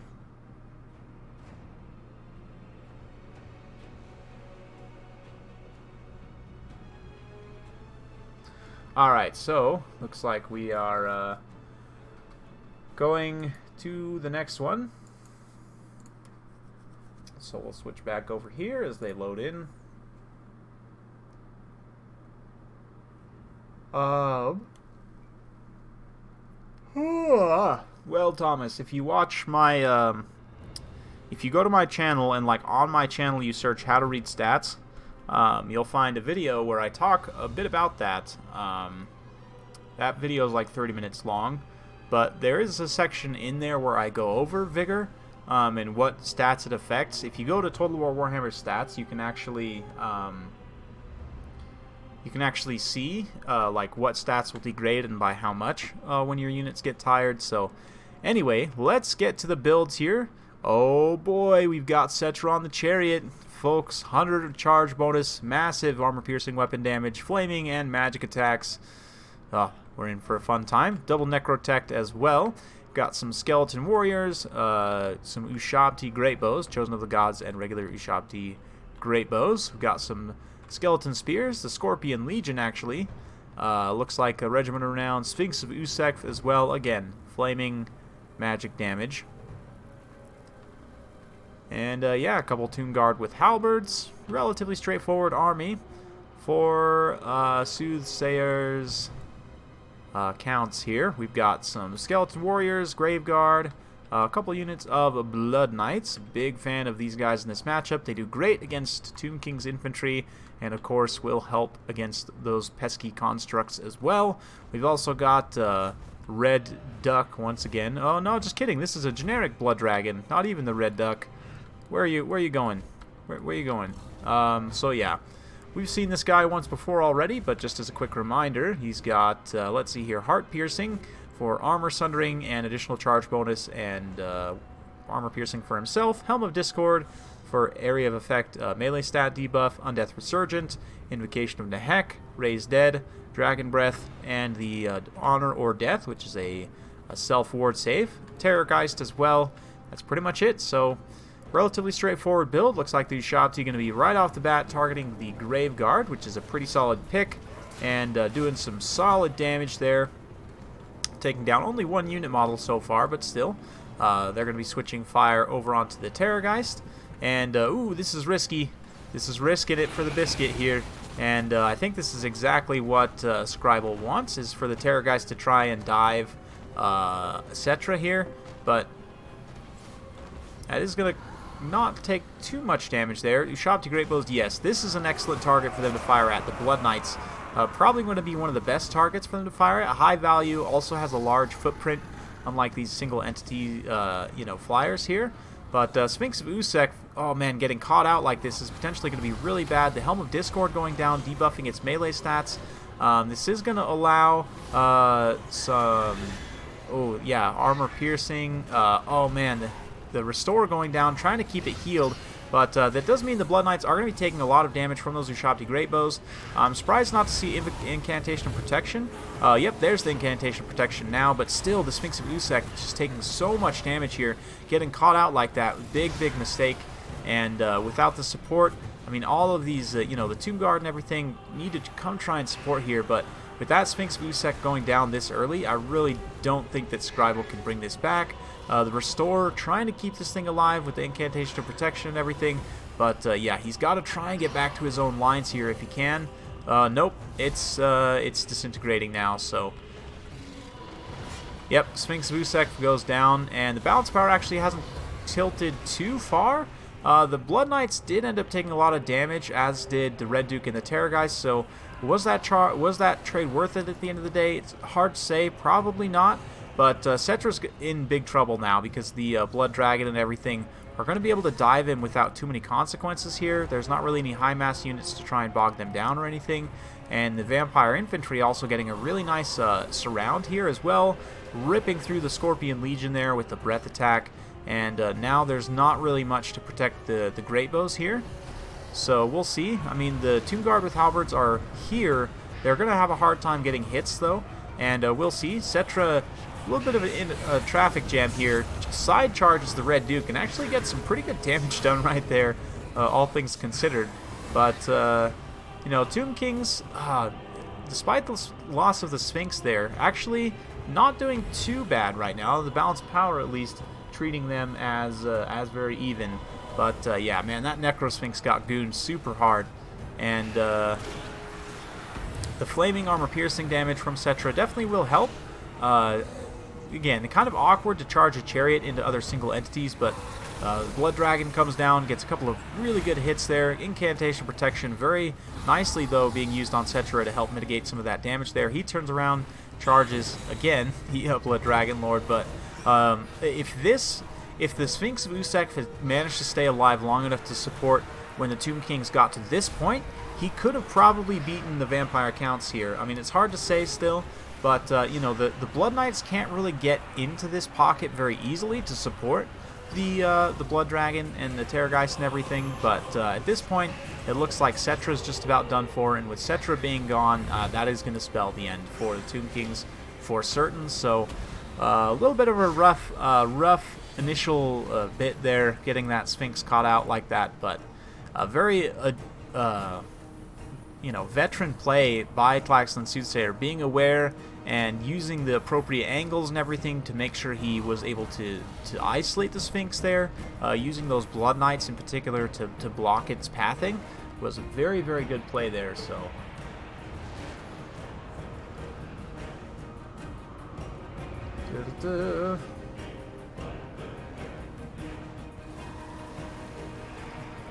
Yep, so...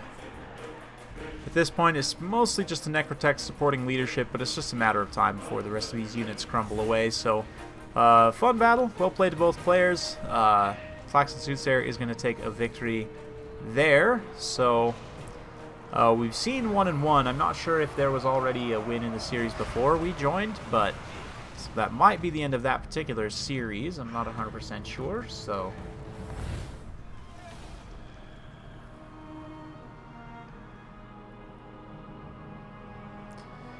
Yep.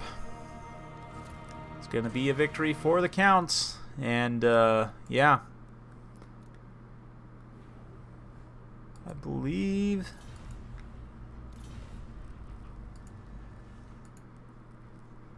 All right.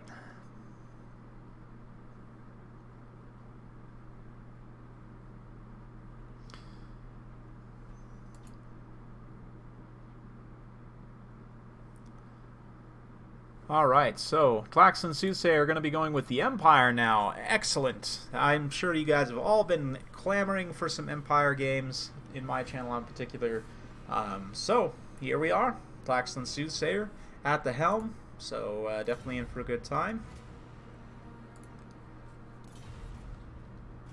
I need some caffeine.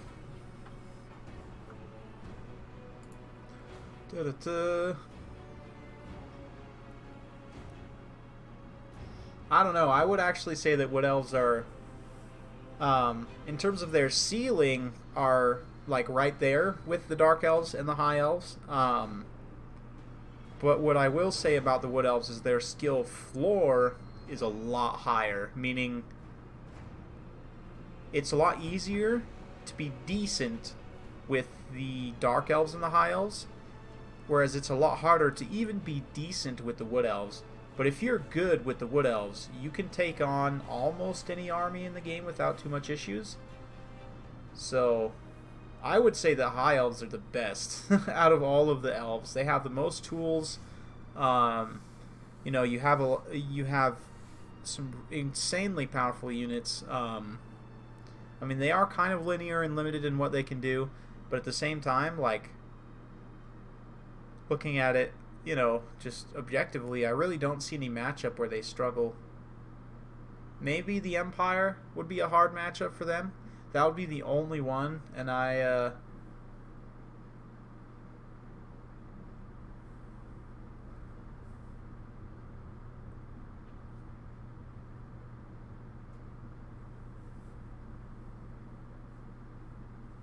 yeah, Empire's in a really good place now.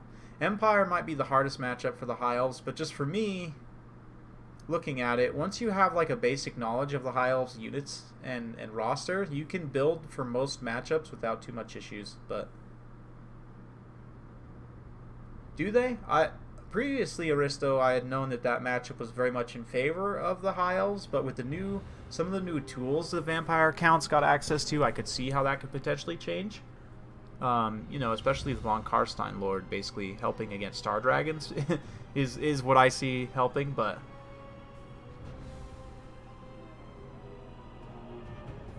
would Elves win if Wood Elves would face Elves?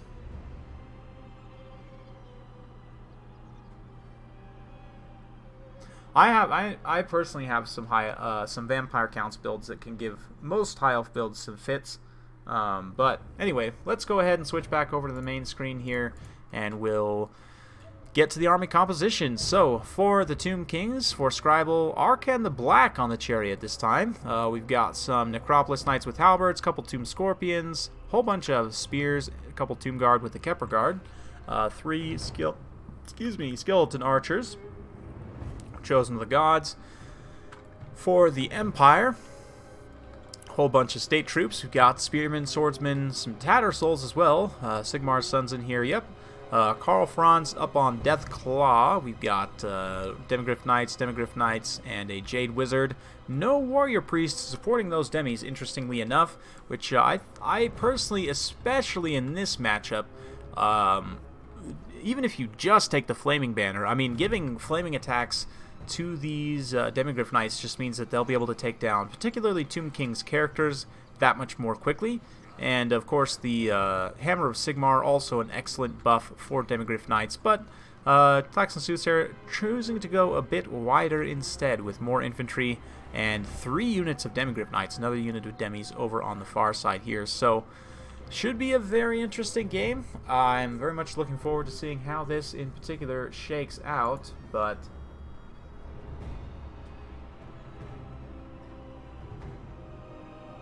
yeah, see, the builds I favor as the High Elves, I can show you guys maybe after this, but it's a lot of fodder. You get some Blood Knights, you get a couple of Black Coaches to run around, disrupt formations, and make sure their skirmishers can't be effective. Dark Elves versus Vampires, I haven't actually played that matchup in a long time for some reason, so I feel like that the Vampires would have a solid edge in that matchup, but it's hard to say. Dark Elves are pretty good. Anyway, we're getting underway here. You can see the Empire. Did I miss something? Outriders with grenade launchers. Okay, make a note of that.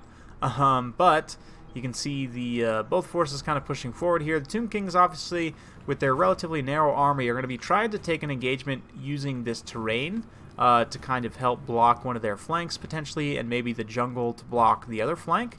But Arkan making his way downtown here, going to be trying to go fast and do other things as well. And meanwhile, Karl Franz not really in a position. I mean, Arkan's super isolated right now, so if Karl was over here, he could potentially get a dive, get a couple of attacks on Arkan, but as it is, Demigryph Knights not really wanting to commit too heavily there with all the support nearby. The Tomb Scorpions actually both still hidden at the moment. But shout out to Great Bows. Going to be opening up on the Sigmar's Sons. Not a bad target. They're 700 points. Decent mid-tier infantry. Unbreakable is definitely can be painful to deal with, so better to just shoot them at a distance, right? Taking down a single unit model there on the scatter shot so far. But Karl Franz making his way over, and the Demigryph Knights now have been spotted. Tomb Scorpions have not yet been spotted, but both being pulled back towards support of the infantry here, so it's going to be interesting. Tomb King's definitely making some good use of the terrain there, and we'll see if Soothsayer can really use his numbers advantage here with the terrain, blocking as it is doing currently. But so far, not really any super decisive engagements. But it looks like Arkan's thinking about charging in here. The Tomb Scorpion, at the very least, looks like it's going to be charging into the Tattersouls. But those Demigryph Knights, Karl Franz also on station, going to be coming down into potentially support here. It looks like Karl actually aborted that charge on Arkan, came back around, decided to focus instead on going after the Scorpions here. A very nice use of the Skeleton Warrior summon to kind of bog things down a little bit there, not allow the Demigryph Knights to really get at the Scorpions very effectively. That being said, the Tattersouls are right on station to help that. Reichland Runefang going down, buffing up all the Demigryph Knights, giving them some extra stats and everything. Spirit Leech being used on them, unfortunately, is going to do some pretty good damage there due to the relatively low model count of the unit. Meanwhile, over on the far side, these two units of Demigryph Knights trying to push up and around the flank and get at this sort of exposed area over here, or even push all the way up and around and get at the back of this particular engagement right here. But unfortunately, that unit of Demigryph Knights did get terrified away. Took the south end of that engagement most definitely, without doing too much damage to the Scorpions or anything. I did not see that those Necropolis Knights were actually mixed into that particular engagement, but Karl tries to break the charge of the Necropolis Knights here. Double demis, though, on the Necropolis Knights probably will be able to beat them down pretty heavily. You can see they're taking a ton of damage here. Looks like a potentially Fate of Buna. That's not going to be as good against the Demigryph Knights. Also an upgraded Earthblood as well. Karl comes in to start to get some hits on Arkan the Black, and losing these Necropolis Knights could potentially be pretty bad. The Tomb King's infantry isn't doing great, just in general. The Tomb Guard should be doing okay. Flagellant's actually trading pretty cost effectively there, all things considered, but the Demigryph Knights, again, getting terrified away, unfortunately. We're able to do a ton of damage to the Necropolis Knights there. But on the other hand, the Scorpion's still relatively healthy. Franz comes in, gets a decent charge there on Arkan, but he's going to have to be careful. Not that the Scorpions would do that much damage to him, but it is a danger. You can see those Demigryph Knights do come back from rout, thankfully. Of course, as soon as I say that, they're going to rout directly off the side here, and they still have so much HP left. Oh, that's so painful. Come back, guys. Oh, they're gone. Oh, this unit's still around, maybe? Nope, they're going to get chased off the side as well. So that's one of the big downsides of taking an engagement this close to the edge of the map is you're going to lose units that have high health. So at this point, things are definitely looking in favor of the Tomb Kings losing those two Demigryph Knights just off the side like that, even though they had been healed with. Oh, that's so painful. So yeah, I think this is over for the Empire, unfortunately. Karl Franz, not quite enough at the end of the day. The two Tomb Scorpions just having a lot of support there, definitely trading quite effectively. So maybe it would have been better to take a bit of a heavier missile build for the Empire, take a couple cannons to try and force them down off the hill. But that is going to be the series 2-1, for Scribble. Very well played to both players. Hope you guys enjoyed watching that one. What a series, huh? some awesome games, and Scribble going to take away the victory on that particular battle. So we'll go ahead and back out of the lobby. Go ahead and have a look at the bracket here and see what's what. So it looks like scores have yet to be updated for the best of 3 quarterfinals. So we'll go in just a moment here and have a look at another set of battles. So yeah, Tlaxton Soothsayer's out. Quite the upset. Absolutely. Whoops, that's not what I meant to do. Okay, so it looks like Iron General versus Even Star are currently playing. So we could have them... the winner of that round is going to be playing the winner of Scribble versus Tlaxton Soothsayer. So we could potentially be looking at a semifinal round in just a moment here.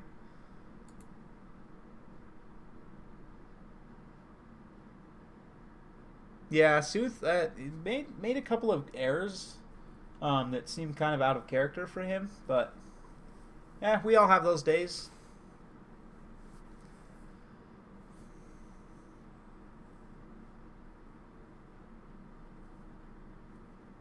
Sometimes you have those days on the Never Chosen Invitational when there's, 10,000 people watching.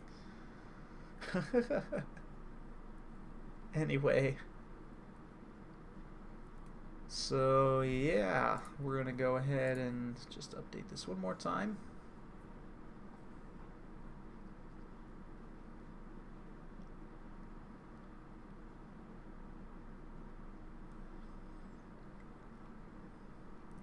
Looks like Mookip and BBB are also playing, and we've got BIA Soder versus Dr. Doom.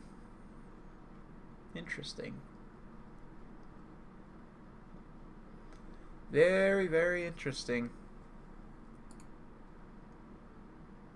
When am I usually on ladder? That's hard to answer because it looks like we've got another lobby here to join. Let's go ahead and join Dr. Doom versus Soder.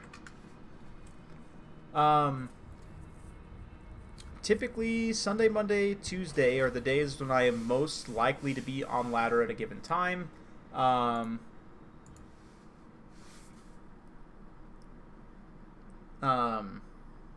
Yeah. Typically, though, like morning sometimes after like noon to mid-afternoon U.S. Mountain Time. On those days, you can usually find me on ladder then. Sometimes I'll throw in games just randomly when I can, but in terms of like when I'm usually like playing the bulk of my battles, usually they're played on those days during those times. So yep.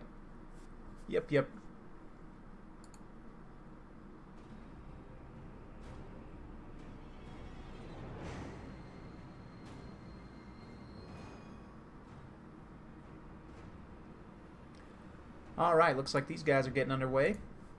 So we'll switch back over again.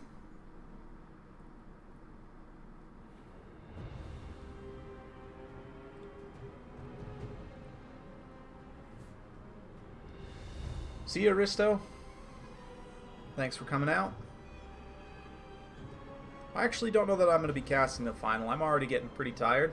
So I think I'm going to allow Herbert Walker to cast the final, and when we're getting close to that point, I'll go ahead and link you guys over to his Twitch stream, where you guys will be able to watch the finals there. But didn't get a whole lot of sleep last night, and I already, slept through a good portion of the tournament, so I've got plenty more I need to do today, so we'll be calling it after the semifinals for this particular stream, but we still got plenty of battles to go until then, so stay tuned.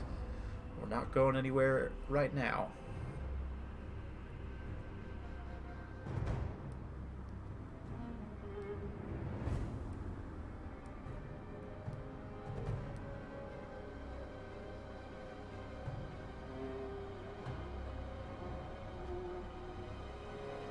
Alright.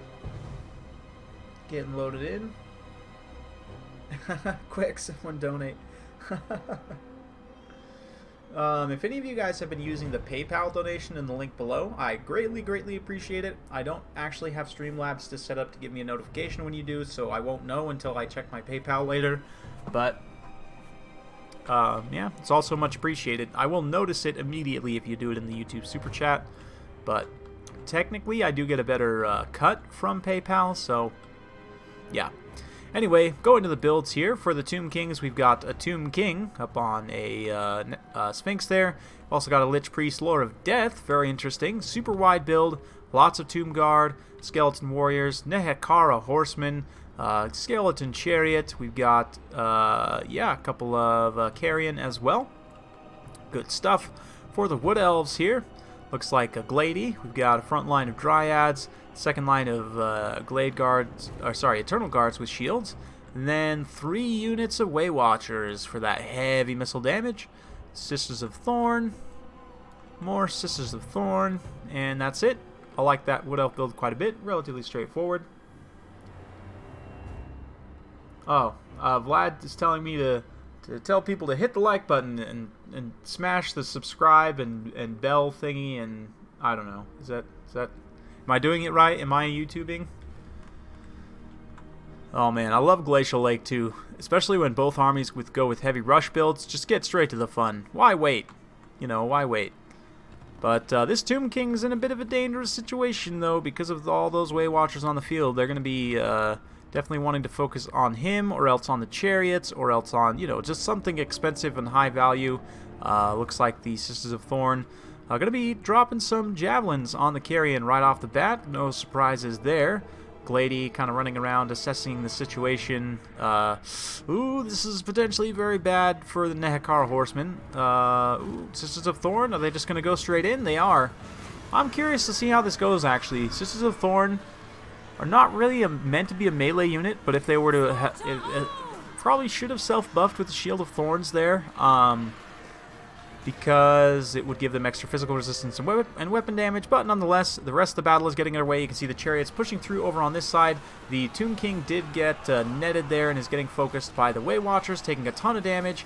That being said, though, that doesn't mean that they're not hitting the chariots with those armor-piercing missiles. The Tomb King, though, in a very dangerous situation, needs to get the heck out of dodge and just run away as quickly as possible, get out of range of those Waywatchers. The Chariot is doing a good job, though, pushing through onto the Waywatchers, and this is going to be a bad situation for the Wood Elves. Get these guys compromised. Those Chariots will do quite a bit of impact damage to these very light archers, be able to tie them down, because the Tomb King Chariots, of course, have so many unit models. You can see the Carrion also free to fly over as well now. This unit of Sisters of Thorn was dealt with quite nicely on the flank there. Nehekara Horsemen, relatively healthy, able to push around. This unit of Nehekara Horsemen is going to lose out on this flank, but they've been able to hold these Sisters of Thorn in place for so long that it has been a pretty cost-effective engagement. The Tomb King also able to get back, and rather than running away, he just went in literally the opposite direction, just run straight in. I guess that's one solution as well. Nehekara Horsemen and the Chariots doing a great job shutting down these Waywatchers, and that's going to be definitely key to victory. The Lich Priest even getting involved, going after that Branch Wraith. I don't know that that's necessarily the safest engagement in the world, but yeah, the Tomb King goes after the Glady here, and the Carrion as well, helping to support that engagement, making sure those Waywatchers don't get shots off, and they actually get terrified away there, and they're able to be chased by the Carrion. Super cost effective right now. Nehekara Horsemen also, you know, in tandem with the Chariots, helping to bog things down. There is this one Waywatcher free, though, and this is dangerous. Even the one Waywatcher free, if you can get some good volleys here on the Tomb King, could potentially start to bring this battle back, and it does get some good hits there.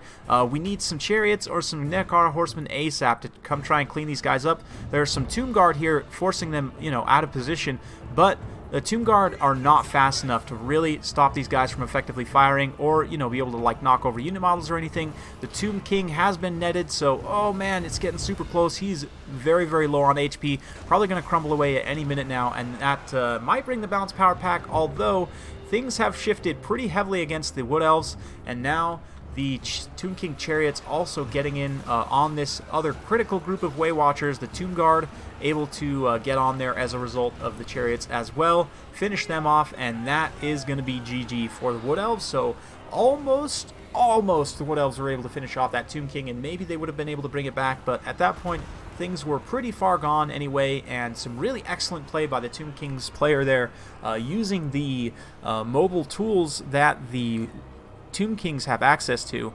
to shut down that Way Watcher play and really just punish the Wood Elves for investing so heavily in those ranged units. So, wow. Love those Chariots, man. I love Chariots in general, and I even love Chariots more when they're used to very good effect, like in this particular battle. So, well played. Well played. No worry, James. Good luck with your paper and everything. Yeah, Wood Elves without Archers still beat a lot of stuff. It's true. You can really surprise people if you go with a heavy, rush type build with the Wood Elves. It actually can be pretty effective. And if somebody for example, takes this Tomb King's build against you, if you go with a super heavy rush build, bring like a ton of Wild Riders, Orion with the Horn of the Wild Hunt, you bring like a bunch of really good melee infantry, you could punish this build really badly with a very rush-centric, or maybe Orion, Horn of the Wild Hunt build. But a traditional Wood Elf build with a lot of missile units is going to get hit hard by something like this Tomb King's build here. So, yeah, excellent play. Excellent play there by Dr. Doom.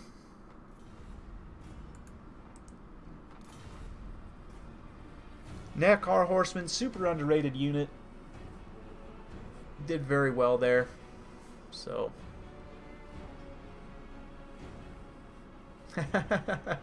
no worries, Ryan. No worries. War Dancers just crush everything. Yeah, in that matchup, infantry-wise, they crush everything. The key is to not get shot too much. But, yeah. Yeah, Peruni.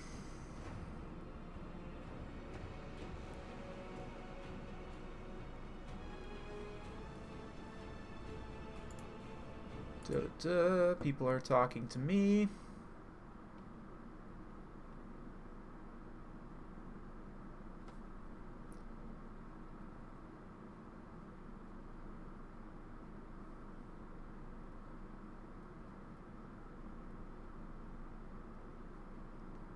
All right.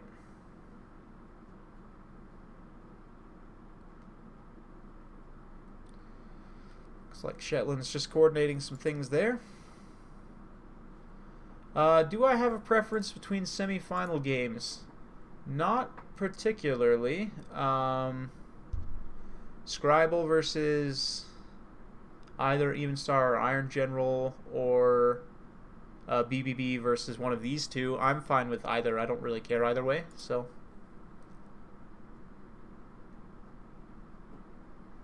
How do I feel about Empire and Napoleon Total War? Well, actually, I haven't played Napoleon that much. That's one of the few Total War titles that I haven't played very much.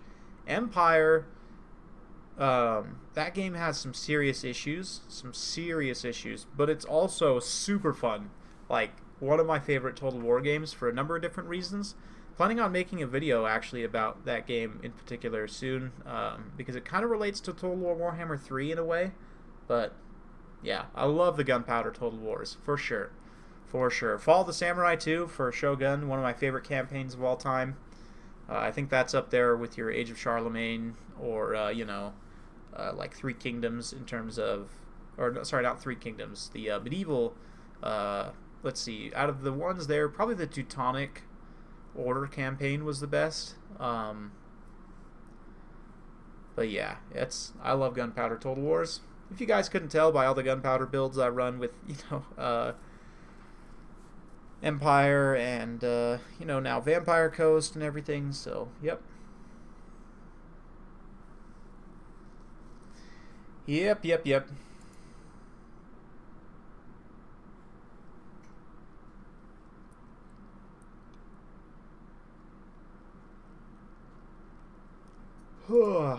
Ooh-wee.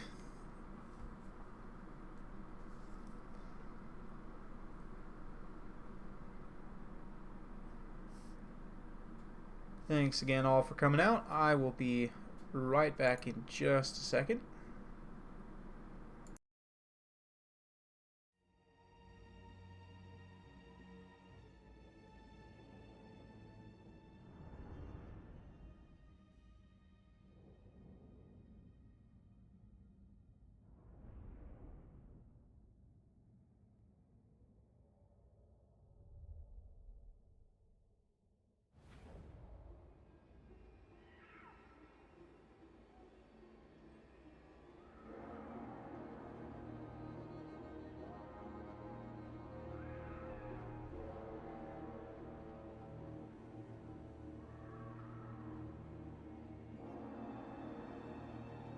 Alrighty, and I'm back. Let's see here. Have I played Red Dead Redemption yet? No, I haven't. Actually, I have a PS4, so I could get it for my PS4, and maybe I will actually later, but I haven't yet.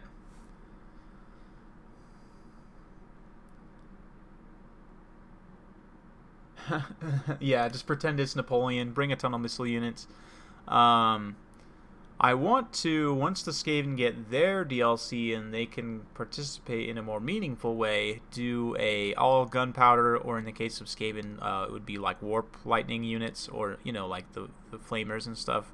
But just do like an all powder free-for-all with, you know, Coast, Dwarves, you know, Skaven and Empire.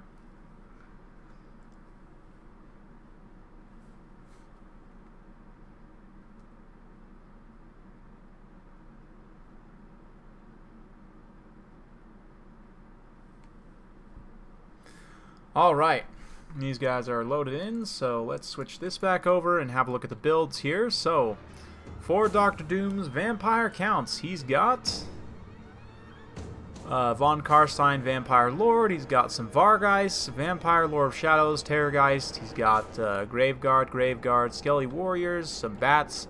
Looks like a Mortis Engine, more Bats. For the Wood Elves, we've got 5 Dryads. Again, 3 Way Watchers, a couple of Eternal Guards here. We've got some Sisters of Thorn. Again, 2 more Eternal Guards, this time out in a more supporting position. And a Glady. I'm interested to see how this goes, honestly. A bit of an odd build from the Wood Elves here. In my experience, the tree Death Star builds can work very well in this matchup. With this particular build, the Terror guys could potentially be a problem, but you know, with the right tools, I think you could really get it done. But this build is a little bit more odd. The Wood Elves not going up in the air, which means that Von Karstein Lord not going to be as useful as he otherwise would have been. But there it is. Let's see here. So yeah. Oh, this poor branch, buddy. Way out of position here. Gonna get caught up by vampire heroes. Oh, there's actually 2 vampire ladies here. Vampire... Let's see.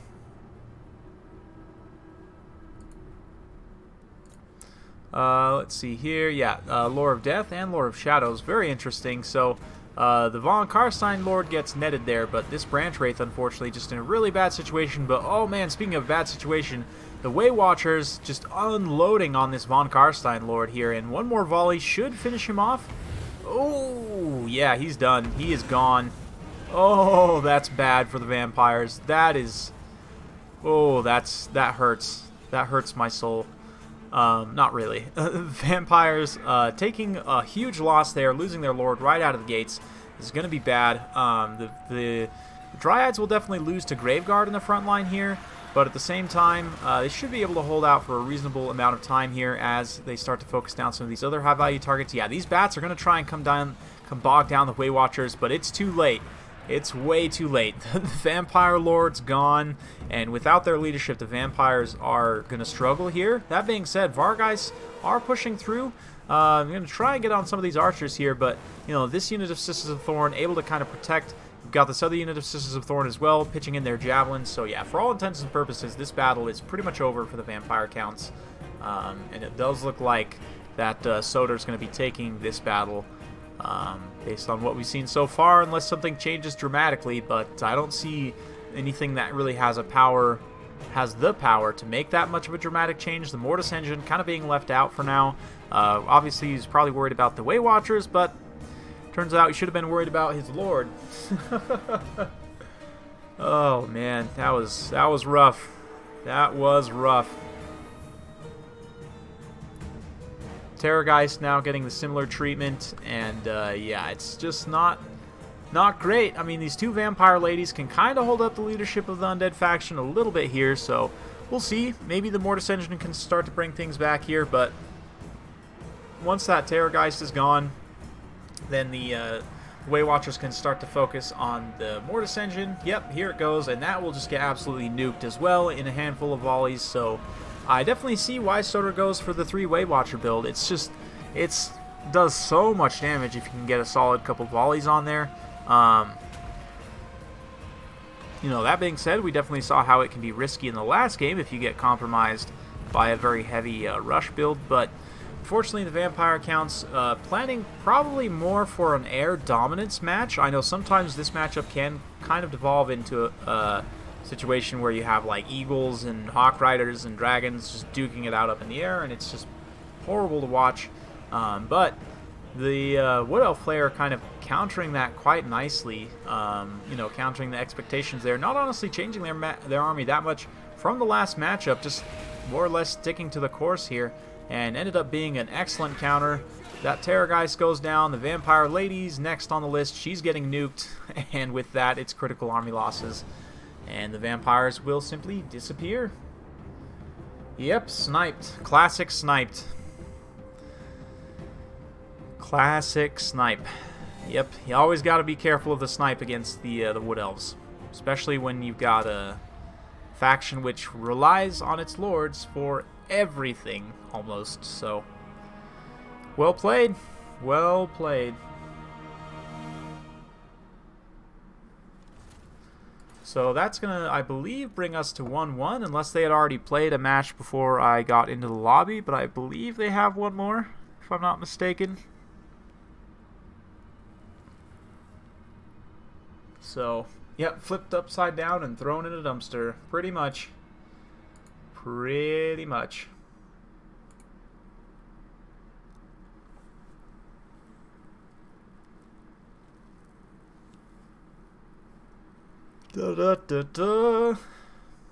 Alright, so it does look like they're going on to a game 3 then.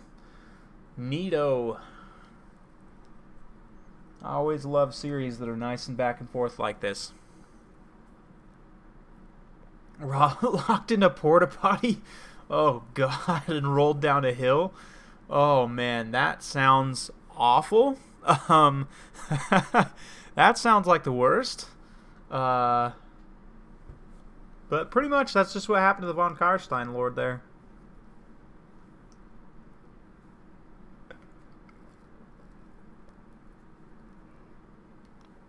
Oh.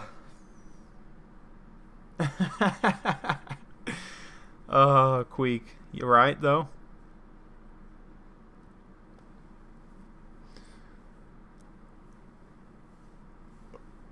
Oh, this time looks like Soder's going for Chaos, so we're going to have another Vampire Counts versus Chaos matchup.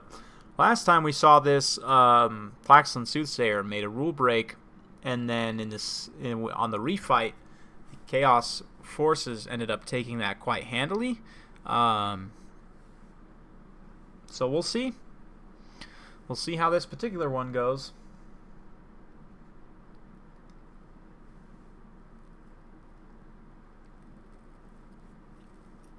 Ooh. Getting sleepy.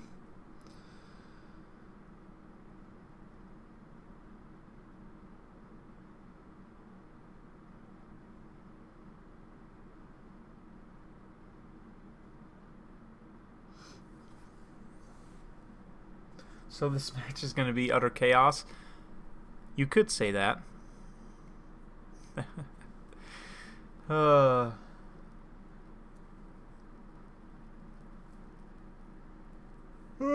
Been at this for 2 hours already. Holy cow. Thanks everybody for coming out. It's been a lot of fun so far. Hope y'all have been enjoying. I've been having a great time. So thank y'all for being here. That 4 o'clock nap's starting to sneak up on you. Well, basically, last night I had a hard time falling asleep. I just have issues with insomnia in general. And last night I didn't fall asleep until like 6 a.m. this morning. And the tournament was supposed to start at 9 a.m. for me, for my time. So, needless to say, I slept through the start. I ended up waking up at about 11, so it's only about 5 hours of sleep. Definitely not enough. I'm going to need a nap at some point today, but we're pushing through right now. Still got this game and then 2, potentially 3 more for the semifinal series. And then I'm going to call it here and hand it off to Herbert Walker for the finals. So, yeah. We've just got, realistically, probably another half hour or more left, so...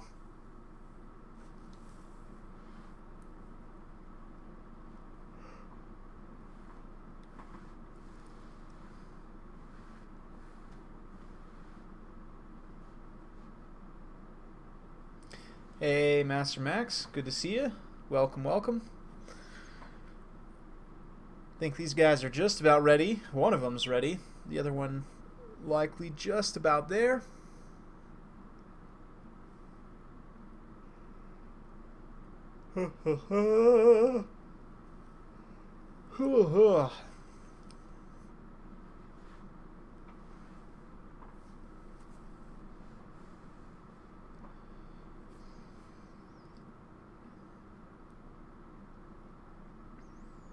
Let's see. The Dov yawn. Yeah, seriously, I'm having a major yawn attack right now. I gotta get some caffeine or something.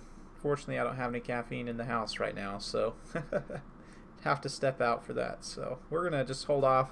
I should be able to push through. Hopefully these guys can finish up with their army picks relatively quickly. We'll get on with it, as they say. Happened to Turin's tournament? I don't know. Maybe he decided to wait. Let Shetland Apache finish his thing first. I don't know. Have Warpicola. Something tells me that's not going to agree with my digestion system.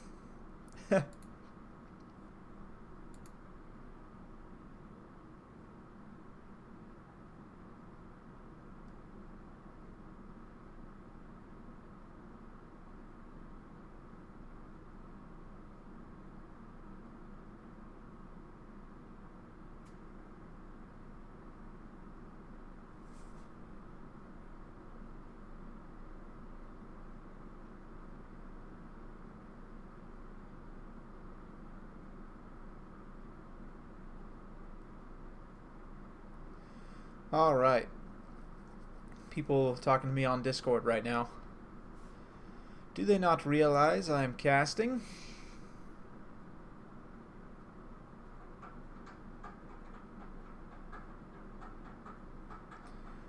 Boy, it depends on what part of the country you're from, Master Max. It depends on what part of the country you're from. The U.S. is a very large country, and believe it or not, different geographical areas, different states have different cultures to a degree.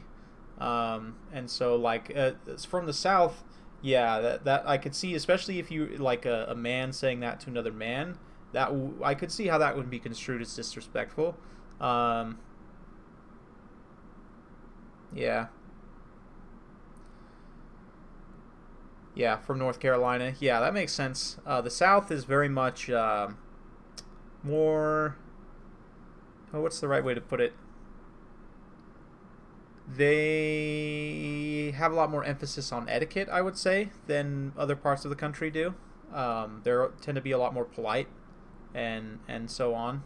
So, yeah, this is the Sea Kings Cup tournament hosted by Shetland Apache. We are getting close to the finals now. This is last match of the quarterfinals. And yeah, we're now loading in. So here we go. Chaos versus Vampire counts once again. on the, once again, this map. I forget what the name is. Aymara Swamps or something like that, I think. But, yep. Got this nice river in the background. Nice little, you know, lizardmen buildings here. Surprised we don't see any skinks having a fiesta in there, but I'm sure they're hanging around somewhere. And look at this temple, that door. Got some lizard trinkets, folks. Don't tell Harkon. More lizard trinkets up here.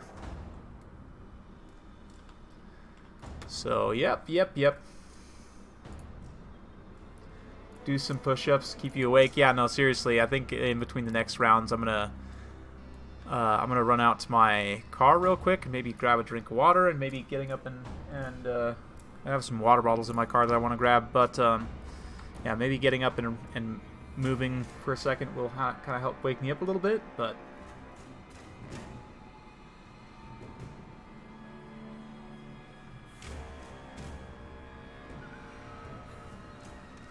so here we go. Let's have a look at the builds here. For the vampire counts, we've got Manfred von Karstein, Chillgeist. Very interesting choice here against Chaos. They tend to have a lot of magic damage, but these guys would be really good at catching out Marauder Horsemen. He's got, yeah, double Terrorgeist, as I said. Got zombies, skeleton spears, mortis engines, skeleton spears, fell bats. For the Warriors of Chaos, got double Shaggoth, of course, one of them being Kolek. Fire Sorcerer, line of Chaos Warriors, couple of Marauders up front with Horsemasters. Relatively straightforward, formulaic build as to what we had seen before in this matchup. So I'm curious to see how the Chillgeists affect this particular battle. We've also got the Dire Pack way out on the flanks there. Excuse me. And, yeah.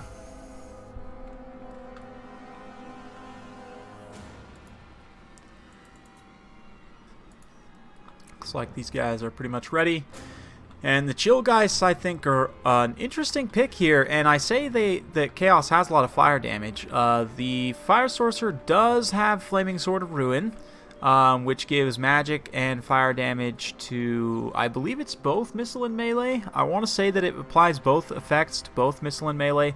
So potentially you could use that on the Marauder Horsemasters, give them some magic damage to deal with the Chillgeists there. But we'll see. Looks like Manfred and the Terrorgeist going to be coming forward right off the bat, doing a bit of scouting, trying to check the woods for any shenanigans, of course. Likewise, the Chaos player, obviously seeing that the majority of the Vampire Count's army is hidden, going to be going ahead and pushing forward, try and reveal some of the units in the dense jungle here. So, yep. Good old Lord Voldemort.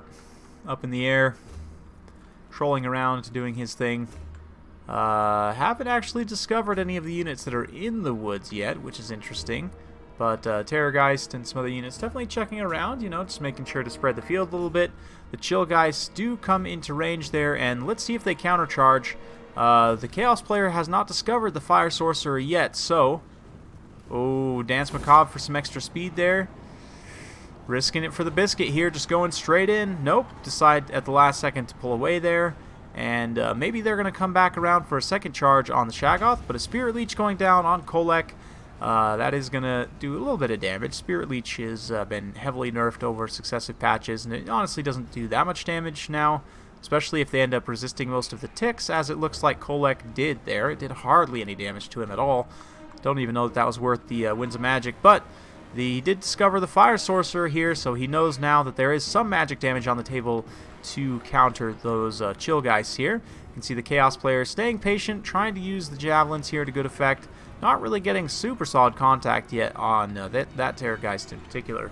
But, oh, this is dangerous. Terrorgeist dives down and tries to get at the Sorcerer there. Shaggoth's going to go ahead and respond. Kolek as well. We'll see if this Terrorgeist is able to get back up in the air, but...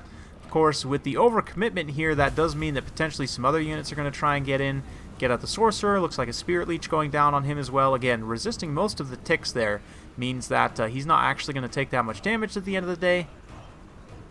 But it will take a little bit there. And the rest of the Vampire force is just content to kind of chill in the woods here take almost more of a skirmish type engagement with, you know, using the breath attacks, using the Spirit Leech, and using some of these kind of mobile hit and run units to tie things down momentarily. Chill guys coming up and around, trying to find a good home here. But the Vampire Count's definitely not enjoying this situation in the forest. Going to be moving out to the open field where the Horse Masters can be more effective at using their javelins. Not going to be hitting the jungle quite so much. But yeah, we'll see.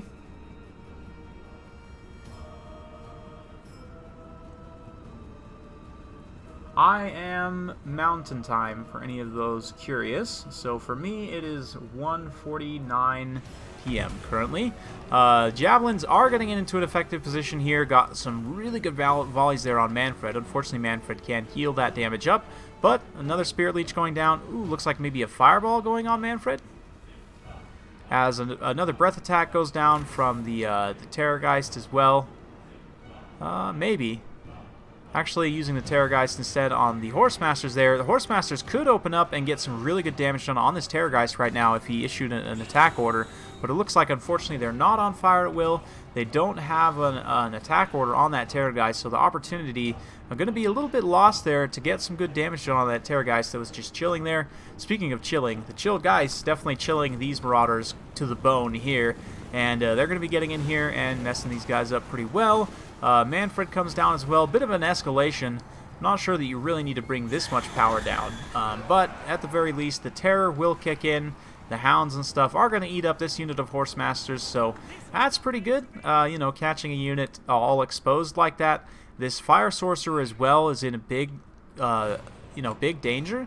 If he gets taken down, then there's not a lot that can respond to the Chill Geist. I mean, the heavy weapon damage of the Shaggoths just by itself will be able to do enough damage to down unit models.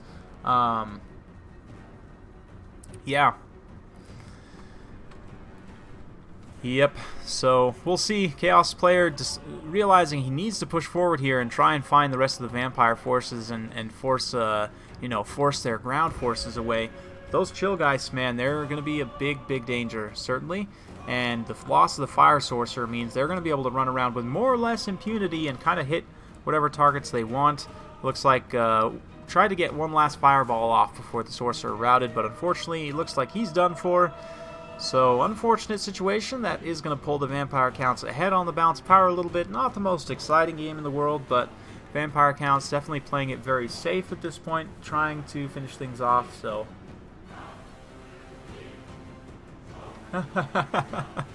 It's pay to win, guys. It's pay to win confirmed.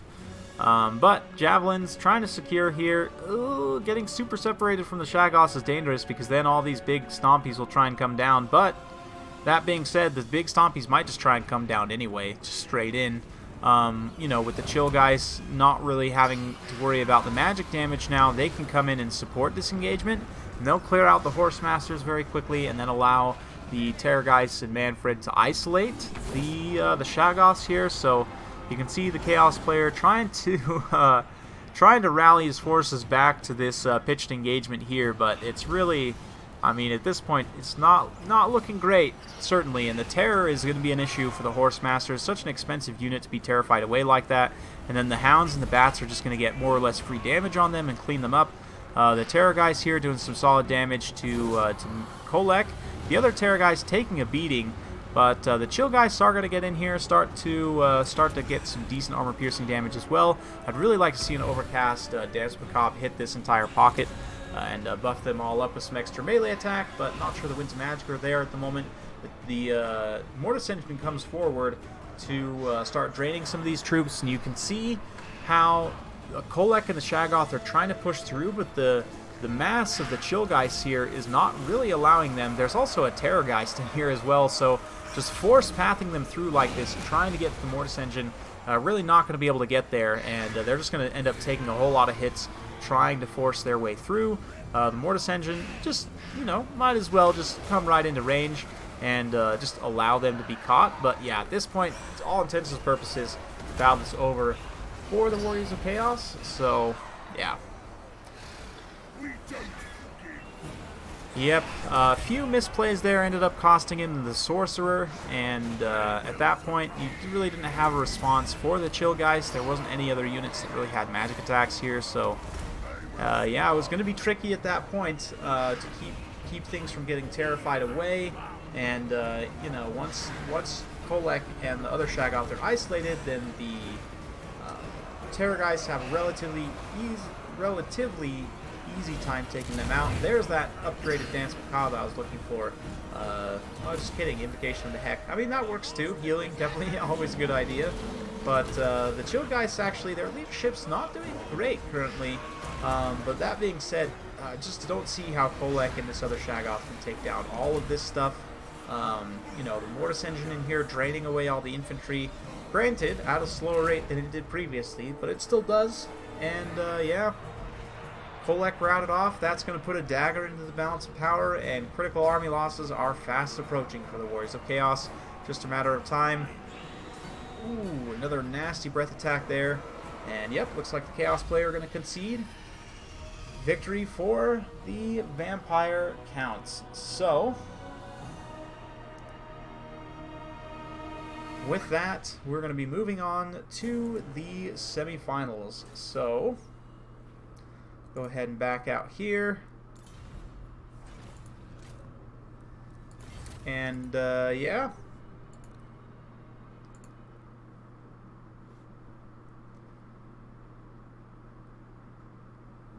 Yep. Alright, so as these guys get their semifinal lobbies set up, Shetland, if you want to message me who I'm supposed to be casting of these two, you know, I don't mind either one, but I'm going to go ahead and put the screen blocker back up for just a moment, put some music on for you guys, some awesome Medieval 2 music, and we're going to go ahead and I'm going to go grab a drink of water, and I'll be back in just a moment.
Alright, I'm back. And let's have a look here.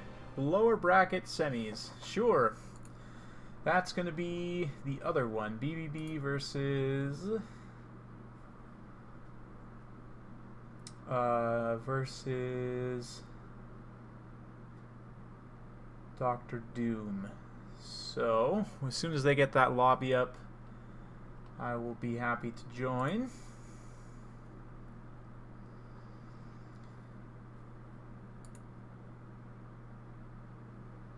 Hey, what's up, Shadow? Good to see you, friend. Hope you're doing well. Apologize I couldn't join for your tournament, but yeah, it's gonna be a good one for those of you guys who don't know Shadow Online Gaming. He also has a YouTube channel hosting another YouTuber tournament. I don't know if I'm actually allowed to say anything, but I'm saying something right now for you, Shadow. So keep an eye posted on his channel. I know like Janet on Occasion is participating. I want to say, are the Total Brohammer boys participating as well? I guess I could always look here.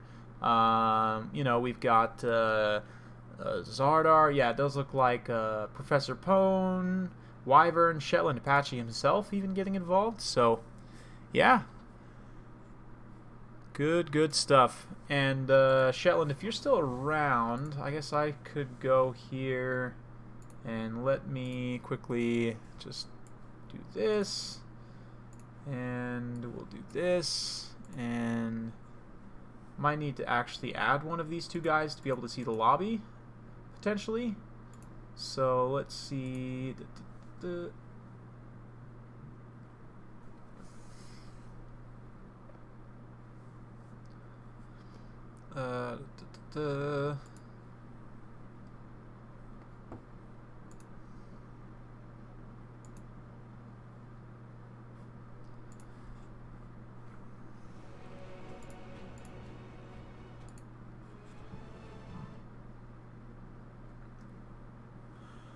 Okay, so Dr. Doom or BBB only. Okay. Yeah, it does not appear. Let's see.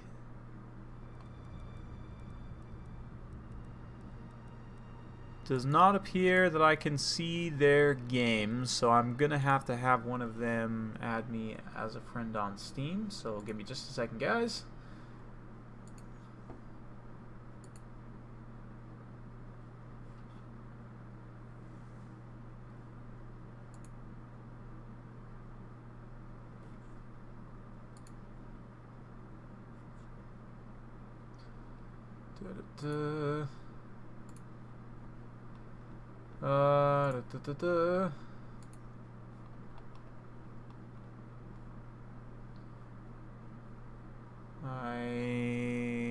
Let's see.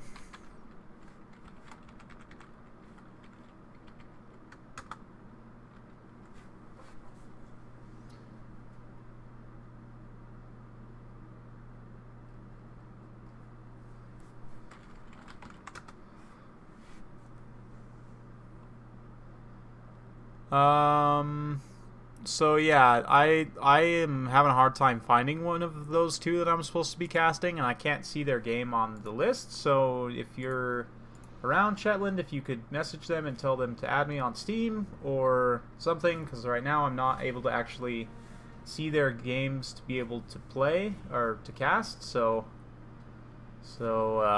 yeah.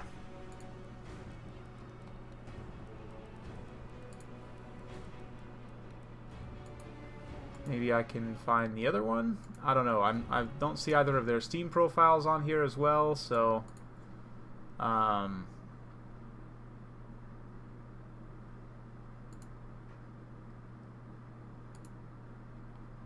so yeah. Sorry about that, guys. Just trying to get this figured out. But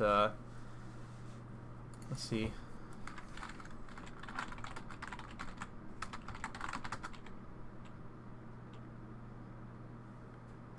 Okay, there we go. Maybe they actually hadn't hosted it yet, because I can actually see this one.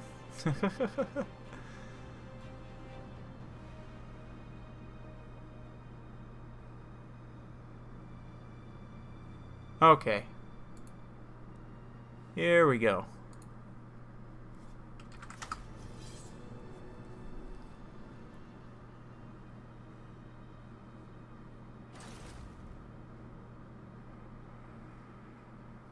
Alright, we're in now. So now we just gotta wait for one more player here, and then we're gonna be getting underway. So, yep, we're gonna be having a semifinal match between BBB only and Doctor Doom. Doctor Doom. Doctor Doom is playing Tomb Kings and Vampire Counts as his two factions, and then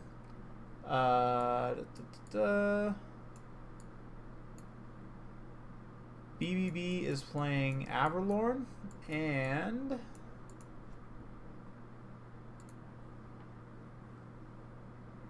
let's see if I can find what his other faction is.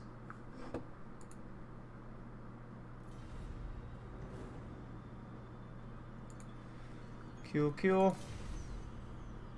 Do I play tabletop? I have not actually ever played like Warhammer Fantasy tabletop. I do play D&D. I have a group that I play D&D with. But I haven't really ever played like 40K or like Warhammer Fantasy or even Age of Sigmar or anything like that. Never tried.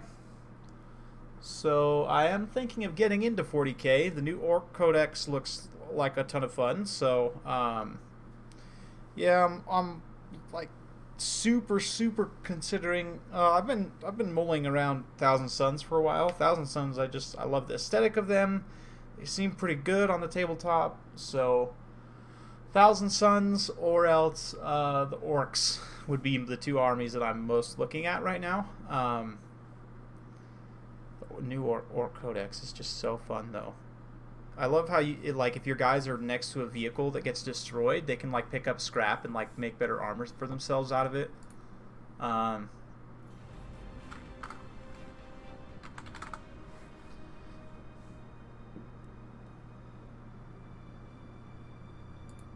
So yeah.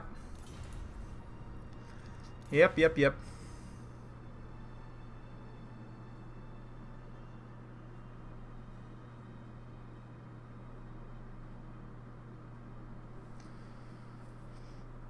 Nice. Your wife's loving the new codex? Yeah, everyone I've heard has had only positive things to say about it, so Warhammer community needs more Chaos players.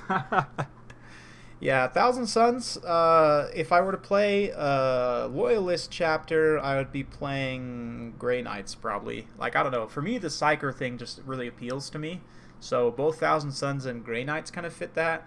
The Orcs, in a way, fit that because like all their machinery and everything actually operates on psychic energy, like because they believe that it works, right? So there's kind of that psychic, there's the whole Wa thing where you get enough of them together and they kind of build up psychic energy as well. So I mean, they're not like a psyker faction per se, but they kind of have that element of fantasy to them that I really like.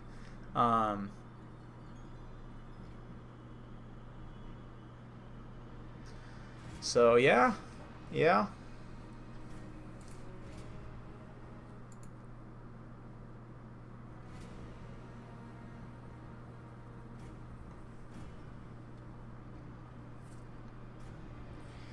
Yep, and then as far as like fantasy goes, if I were to try and get a fantasy army, I'd probably get Bretonnia or Tomb Kings, just because they're, like the factions that you can't play in Age of Sigmar. You can, kind of, but not really. Tomb Kings especially. But I know they're super bad in tabletop. Well, Bretonnia's okay, but Tomb Kings I've heard are just awful in Warhammer Fantasy 8th edition, so it would be more probably for collecting than playing, but if I were to play Age of Sigmar, I'd probably also gravitate towards the Destruction armies, like we're talking Moonclan Grots. Yeah, Moonclan Grots would probably be my top. And then maybe we would also do some other Destruction armies, like I'm trying to remember their names, the Ard lads or whatever, Ard boys, like the main Orc faction. Uh,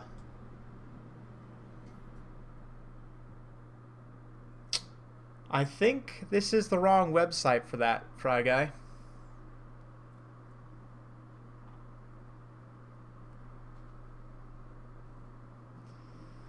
So, yeah, Age of Sigmar, you know, the it's cool and everything. I like the rank and file of fantasy a little bit, but I understand that the game, from what I've seen, at least, I watch. For those of you who are curious, I do watch mini wargaming, and like a handful of other channels, not super regularly, but I'll watch games occasionally, for Warhammer Fantasy and like 40K and Age of Sigmar, and Fantasy just seems kind of clunky to play compared to some of the other games, so I definitely see the appeal of Age of Sigmar and 40K. 40K especially is definitely appeals to me. Just especially 8th edition just seems so simple and easy to learn that it really makes me want to try and get into it. But yeah, there's some good lads. There's some good lads. They make some quality content for sure. And a lot of my knowledge of tabletop stuff, it comes from them. And of course, Lore Master of Sotek. But primarily from mini wargaming. So, yep. I'd actually love to do a collaboration with them at some point. I know they don't really cover Total War Warhammer a lot, but from what I understand, there's probably at least a couple of the employees who are relatively interested. I don't know if they really are interested in multiplayer a lot. But like maybe like Luca, he's one of the younger guys, I think, right? Maybe he might be interested, or I don't know. I've thought about reaching out to him to see if they wanted to do some kind of collaboration, but I don't know if they would really be interested in showing Total War Warhammer multiplayer battles. You know, from that perspective. So I don't know, but they're good lads regardless.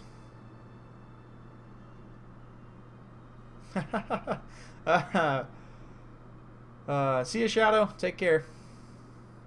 That sounds amazing, Misha. I have not seen that. I will need to go find that. Is that like one of the open vaults or something?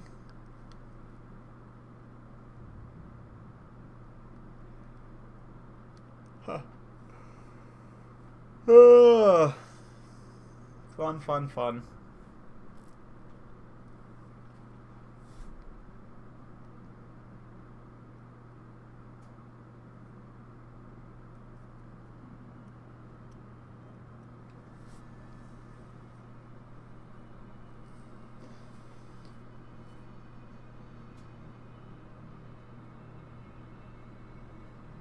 It's somewhere on YouTube.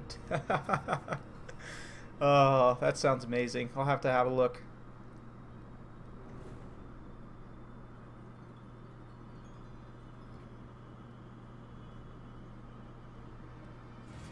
Yeah, that Med 2 mod is pretty awesome. There's a lot of really good Med 2 mods out right now that I've been considering covering. Like, would you guys be interested at all in watching the Elder Scrolls mod for Med 2? Medieval 2? Let me know, because that's something I have been looking at. I'm a big fan of the Elder Scrolls series, and you know, assuming we're not getting the next DLC until after Three Kingdoms comes out, we could be looking at potentially a long time before we get new stuff again, which, I mean, granted, there's still, I mean, just with the last patch, it's going to take months to even digest, you know, what we have already, but I'm thinking of splicing in some other older Total War games, battles from other older Total War games, just for a bit of variety, you know, just for some fun. And that Elder Scrolls mod, I don't know how well balanced it is for Med 2, but it sounds fun to me.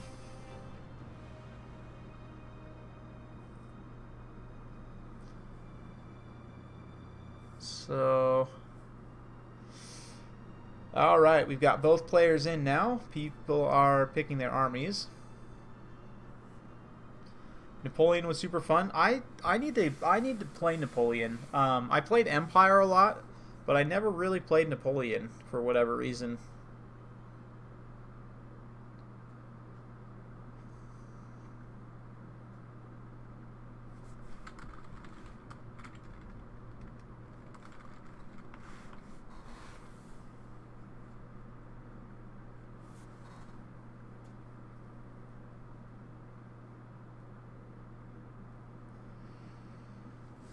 Yeah, definitely planning on it. Maybe I'll do like a blind Napoleon playthrough one of these days. But yeah, I'm thinking I might do a Sweden campaign on Empire, just as like a kind of a throwaway. Not really a throwaway, but just kind of a chill deal. Campaign was more developed. Yeah, I'll have to check it out. I think I have it. Let's see. At least.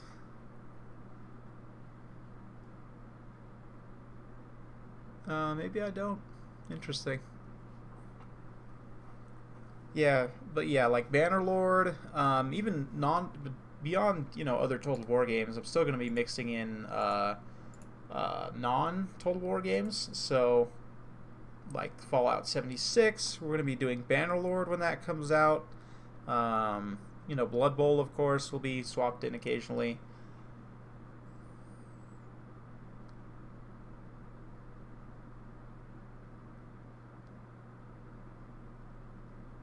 Canon physics were improved. That's good. I mean, the canon physics in Empire weren't terrible, but they weren't amazing. The canister shot in particular can be just devastating up close, obviously. But what are my thoughts on the 76 beta? Well, it's interesting. The game, it's fun. It has some serious problems. A lot of that has already been documented in other videos by other creators. So just kind of a general summary, there's a lot of technical issues. The game is very easy to exploit and hack.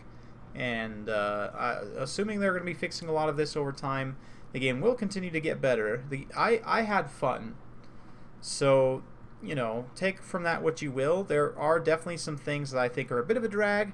And so on, but I definitely think that once the game is live and they're starting to push out patches on a regular basis to improve the experience, and if they really start listening to player feedback and fixing some of the more inherent design problems, then the game could actually be really good. Is the game good? That's hard to say. Is it fun? It was for me. I'll say that much. So is it going to be fun for everyone? Probably not. If you have people to play with, it's a lot more fun. I will say that. So, on that note, Shetland, if you're thinking of getting Fallout 76, by all means, I'll have to add you on the Bethesda Net deal so that we can play together. But, I mean, if you have friends to play with, I'll say this, if you like the combat and exploration from Fallout 4, you're going to love Fallout 76 most likely. If you like the crafting and the settlement building and the resource gathering and that aspect of Fallout 4, then you'll love 76. Oh, you ordered it already. Awesome.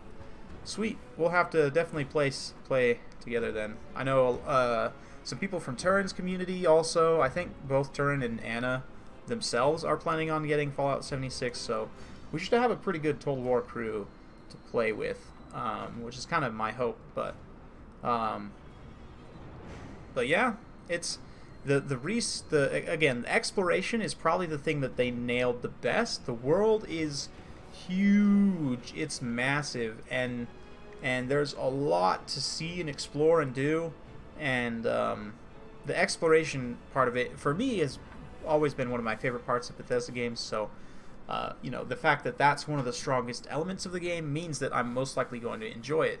So, anyway, but if you're more of a person that likes like the quests and the NPCs and the writing and so on of games like Fallout 3, Fallout New Vegas, Oblivion, I would say that Fallout 76 is not for you. If that's why you like Bethesda games, it doesn't have any of that. So yeah, anyway, here we are, builds in place, battles just about ready to get started. Let's have a look here.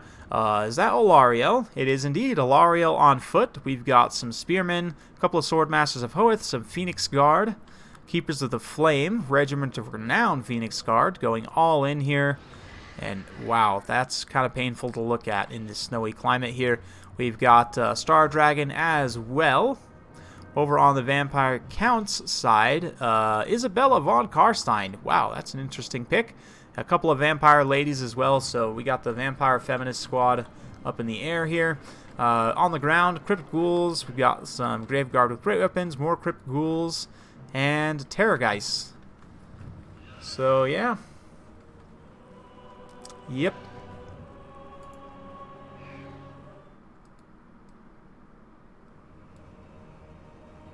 Oh, screen block. Ha! Thanks for letting me know before the battle actually started.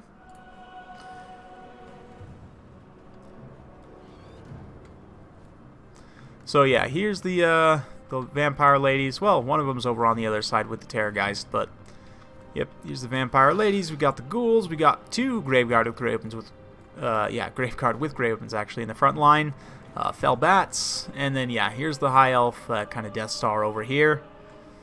Spooky, very, very spooky. And yeah, probably gonna wish for some area of effect damage spells. I don't know, did they bring like Purple Sun? Nope, no spells on the death, no spells on the shadows. So we'll see. I have casted most of a battle with the screen blocker up before. That definitely has happened. So yeah, you can see both armies pushing forward. The High Elf's going to be trying to push forward and occupy this kind of icy... oh, it looks like actually not super icy. That looks really cold. You guys are sure you want to wade through that right now?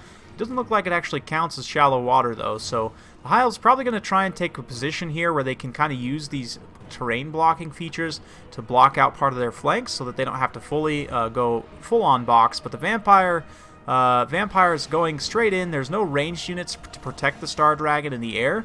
So all of these flying units, the Star Dragon, powerful certainly, and Lariel must not have brought Tempest. Otherwise, I can't imagine why she's not using it. Yeah, no Tempest, because Tempest would be able to catch all four of these units flying super close together and do a ton of damage to all of them.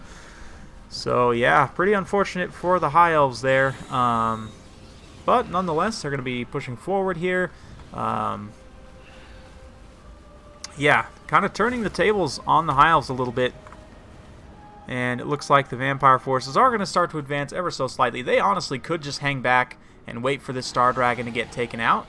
And, kind of just use the breaths, try and be very patient. But looks like the undead player wanting to just push forward and get this underway as quickly as possible. A very nice zombie summon there in the front line, kind of breaking the charge a little bit. And it looks like High Elf's going to be repositioning slightly. But yeah, man, that Star Dragon's a huge loss. That's a lot of resources to just go down right out the gates. So yeah, Queek, I kind of agree. But, I mean, Vampire counts are no question the #1 faction in the game right now. So you're pretty much any tournament that happens over the next few weeks is going to feature them. Although I am thinking of doing another Paymaster's Bounty soon, and I think I'm just gonna ban the majority of the Vampire Counts Lords. I think that if you play Vampire Counts, you can only take Helmengorst maybe, but yeah. Star Dragon finally manages to get on the ground here, which is definitely where it wanted to be the entire time. But this Wood Elf blob, High Elf blob, definitely forming up quite nicely. Like I said, no area of effect damage spells. A Wind of Death or a Purple Sun would basically kill this entire High Elf army in one go, as it is just super blobbed up right now. This thick blob right here is just asking for a juicy Wind of Death to come down and carve up the whole line. Unfortunately, did not bring that spell. Definitely regretting that. But yeah, in this particular matchup, I almost always take one very powerful area of effect damage spell because of this particular situation right here. The Wood Elf, High Elf kind of ground Death Star can be really hard to deal with. But the Star Dragon taking some hits there. Lariel's taking some hits as well. If she can get singled out here and taken down by the Terrorgeist, that's going to obviously negate the healing for the High Elves and cause leadership issues as well.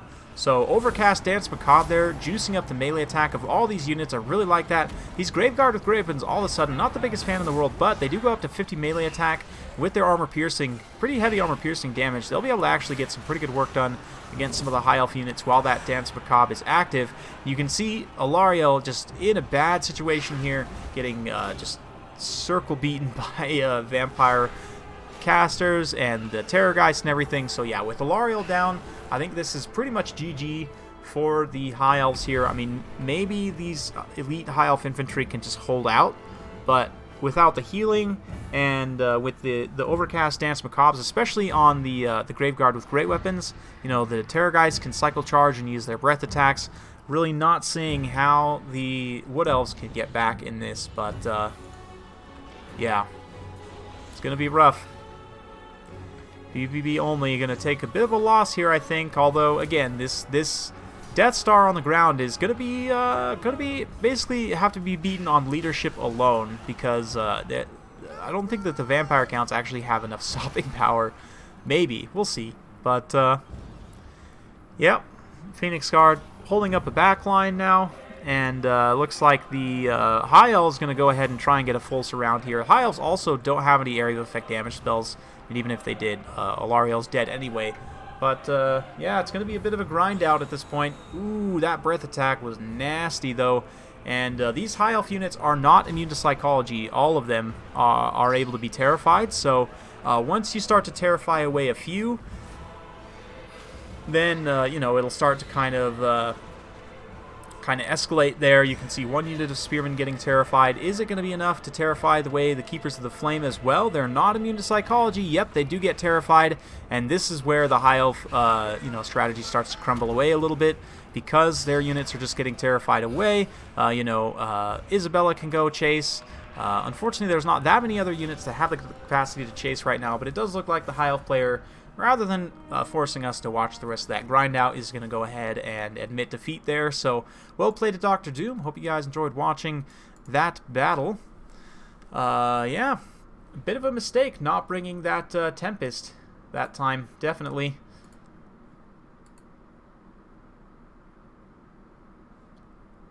All right. All right, all right.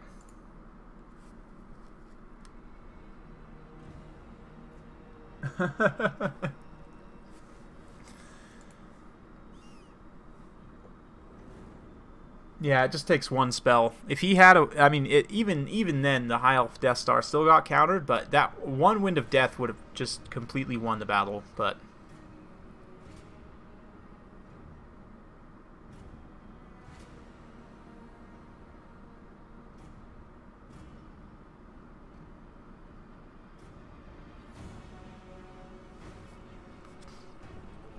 alright, so it looks like BBB only going for Empire this time, and Dr. Doom going to be going with the Tomb Kings, looks like. So, yeah. Awesome, HGM. That's so satisfying when you get that off. Oh, man. It's a thing of beauty.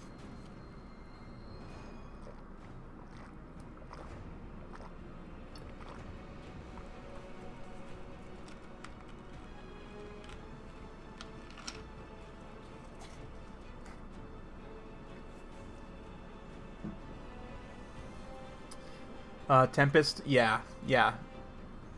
That burning head, though, I think that still takes the cake for the whole stream for me. Man, that was... Woo-wee, that was a battle.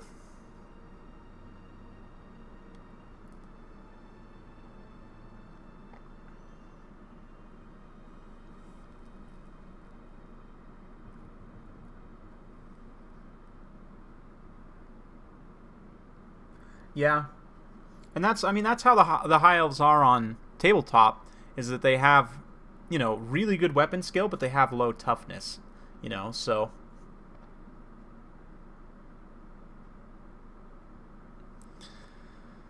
So, yep. Yep.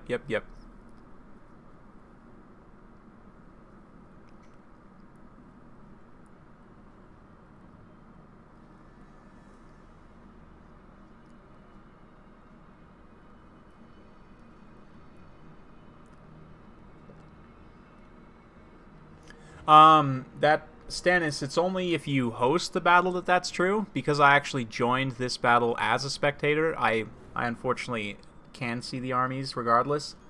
But if you host as a spectator, then yes. But I did not originally host this lobby, so... So, yep. Here's the thing, though.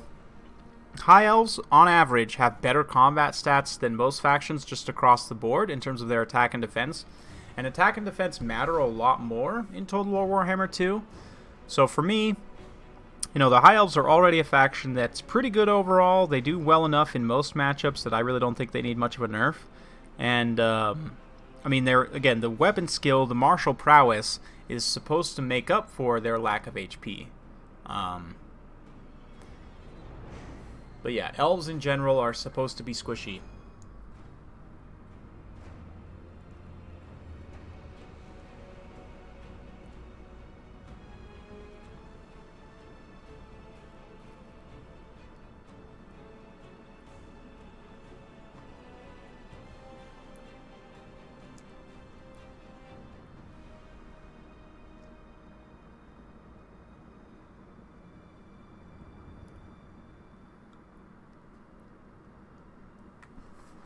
Top 3 factions right now. Vampire counts, number 1 indisputably.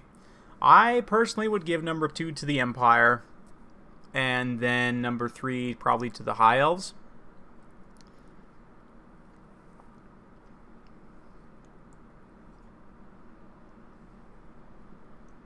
But I'm going to have to go do another updated Why I Hate Tier List videos. And give you guys my tier list. Because last time I did that, that video was very successful, and it was also a lot of fun to make, so. Zombie crabs making you pretty happy. Yeah, the Vampire Coast is up there. I don't know that they're necessarily in the top 3, but I would probably say they're maybe in the top 5. It's hard to say, but. Alright, so for the Empire here, Karl Franz going to be leading the way up on a Pegasus. Very interesting. We've got some Empire Knights, State Troop Spearmen, Jade Wizard, and a Witch Hunter. Got some swordsmen, handgunners. Yeah, it's basically just like a early game campaign stack. And the Tomb Kings, on the other hand, also went very wide. Ark and the Black on a horse, 2 units of Necropolis Knights with halberds, whole bunch of skeleton horsemen archers. That's an interesting pick. A lot of carrion as well. Yeah, this is going to be an interesting one, most certainly.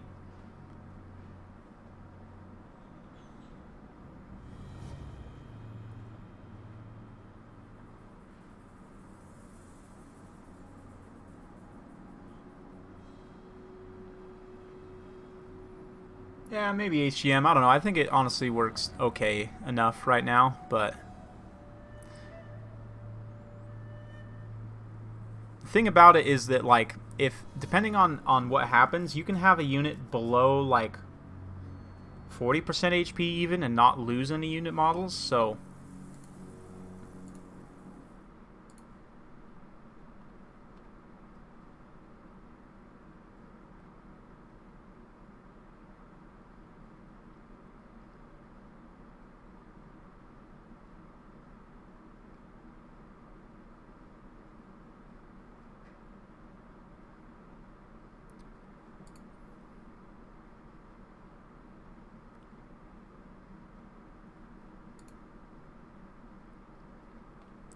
alright, so we are just about ready to get underway here.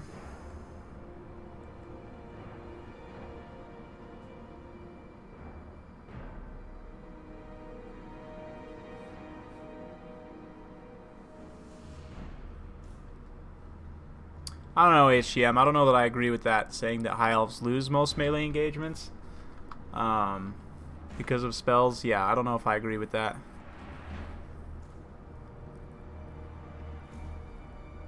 But anyway, we are going to be getting underway here. Looks like these guys are getting started, so bit of an assessment moment as both players take in each other's armies.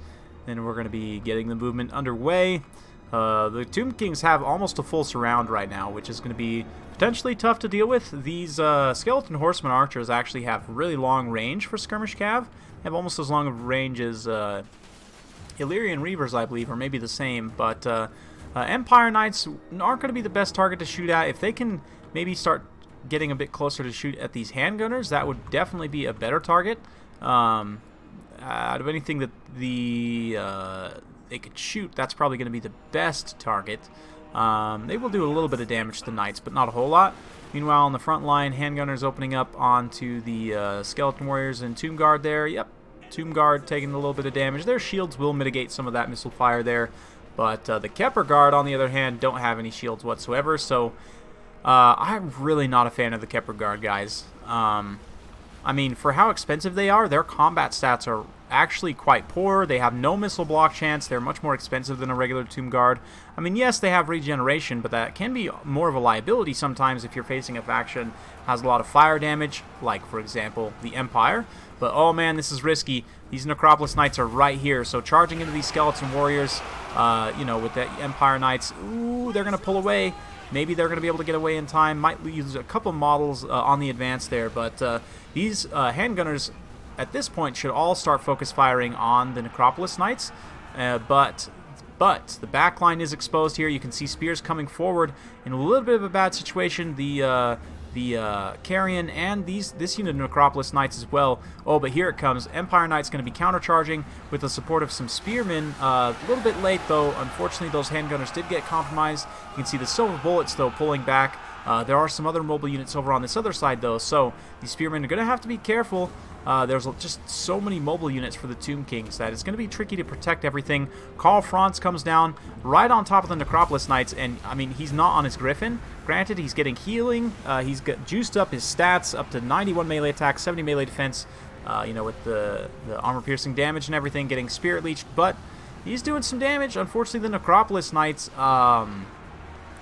yeah, they are not taking as much as Karl Franz would like here, and the Empire Knights definitely getting compromised. The Silver Bullets and these handgunners unloading into those Skeleton Horseman archers pretty decently there. Witch Hunter's still online, perfectly healthy and operating over on this flank, helping to kind of stabilize things a little bit here. Swordsman doing a good job in the front line, and overall the front line seems to be going okay for the Empire. That being said, the back line is definitely not, and the getting all these handgunners compromised here, there's just, because there's so many mobile units for the Tomb Kings, it was going to be hard to protect them regardless. But Karl Franz getting routed off in the center here is a big loss. Granted, he's still getting healed, so he'll come back from rout once he gets back up into the air, gets the ability to, you know, get his bearings a little bit. His leadership is almost full and still not coming back from rout. That's a little bit ridiculous, in my opinion. I mean, he's up to 53 leadership and he's still not coming back from rout. Definitely should be coming back from rout a lot sooner than this. But, yeah, finally decides, you know, once he's a long way away from anyone else at almost 100 leadership, that he can come back from routing. But balance power still very even at this point. The Empire Knights over on this side kind of cleaning things up a little bit. Going to countercharge the Necropolis Knights here, who will do a lot of damage in return. They're really not taking a whole lot there, so that countercharge, I mean, I kind of see what he was going for there, trying to finish them off, but unfortunately I don't think it worked out. You can see Karl up in the air getting bogged down by some Carrion. Going to try and come help these Empire Knights out, maybe go after Arcan potentially. Witch Hunter's still online, though. He's still firing in from the side. I haven't been watching the accusation charges to see if he's got some, but this unit of handgunners here able to get into a pretty decent position to fire away on those Necropolis Knights there on the side. You can see Karl does dive down. Pretty brave for him to just go directly, but these Necropolis Knights are getting pretty low, and once they're gone, there's not really a lot to protect against cycle charging Empire Knights. In the back line, the Shabti are another tool that the Empire potentially has there, but oh man, that unit of Necropolis Knights down to only 400 HP. They've only got 7 unit models left, so looking potentially winnable, but not great for the Empire. The balance power slightly in the Tomb King's favor here, and yeah, unfortunately there's not anything to protect these handgunners that were out here on the side. Had a good position to fire, but unfortunately not protected. But, oh man, Arcan getting gooned super hard. Karl Franz comes down. He's got the Witch Hunter supporting. Arcan just took a ton of damage right there, and that brought the balance of power back towards even. Yeah, Witch Hunter in a bit of a dangerous situation, but that does mean that these Necropolis Knights are also a little bit here exposed. There's not really too many units that can come in and respond right now, but trying to spring these handgunners loose. We've got some Empire Knights rallying to the cause over here. Meanwhile, yeah, Carl up in the air fighting off the Carrion, or at least trying to. Definitely needs to try and save this Witch Hunter if he can. That being said, you know, not the most value there, but Carl, being as powerful as he is, you know, it's going to be tough. If he gets some hits on Arcan, though, he could potentially finish things off here. Arcan being very risky, just staying here. He definitely needs to try and disengage from this fight and get a bit freer there. But you can see those handgunners, unfortunately, did rout, might come back from rout. But the Empire Knight's able to push back the Skeleton Horsemen there. And, yeah, it's not looking great in terms of the actual battlefield for the Empire, but the balance of power more heavily in the Empire's favor than anything else, interestingly enough. So we'll see. Carl might try and dive in here one more time. Ooh, finishes off a Necropolis Knight there, and looks like another Earth Blood going down. Yep, on Carl and on that Witch Hunter there. So BBB definitely doing a great job prioritizing his healing targets there. Karl Franz is at his healing cap now, though, so he's going to have to be careful about deciding when and where to dive at this point. But, man, this balance of power is way out of whack right now, I swear. It's, like, heavily in the Empire's favor, but the battlefield doesn't really look all that great for them, to be honest, right now. Yeah, they've got some rallying units around. There's some Empire Knights over here. Of course, Carl is going to be the main centerpiece here. He tried to come down one more time. He's taken a bunch of damage, though, and if Carl starts to take too much damage, then that will shift the balance of power back towards the middle. But a lot of the Tomb King's units are pretty shaky in terms of their leadership right now. Carl is able to finally squeak through there, getting pushed away, maybe by the actual Necropolis Knights, but yep, looks like he's going to be able to get back up into the air there. Arcan must have got finished off there. I didn't catch Carl diving him and actually getting the killing blow, but yeah, with Arcan gone, the leadership issues are going to be the biggest issue for the Tomb Kings. They have a lot of units on the field still, but you can see even like these Necropolis Knights, like the Skeleton Horsemen, a lot of these units just crumbling straight up at this point. So yeah, I do think that the Empire is going to be able to pull this victory out here, and very well played BBB only. You know, I know you guys love those Empire games, but yeah.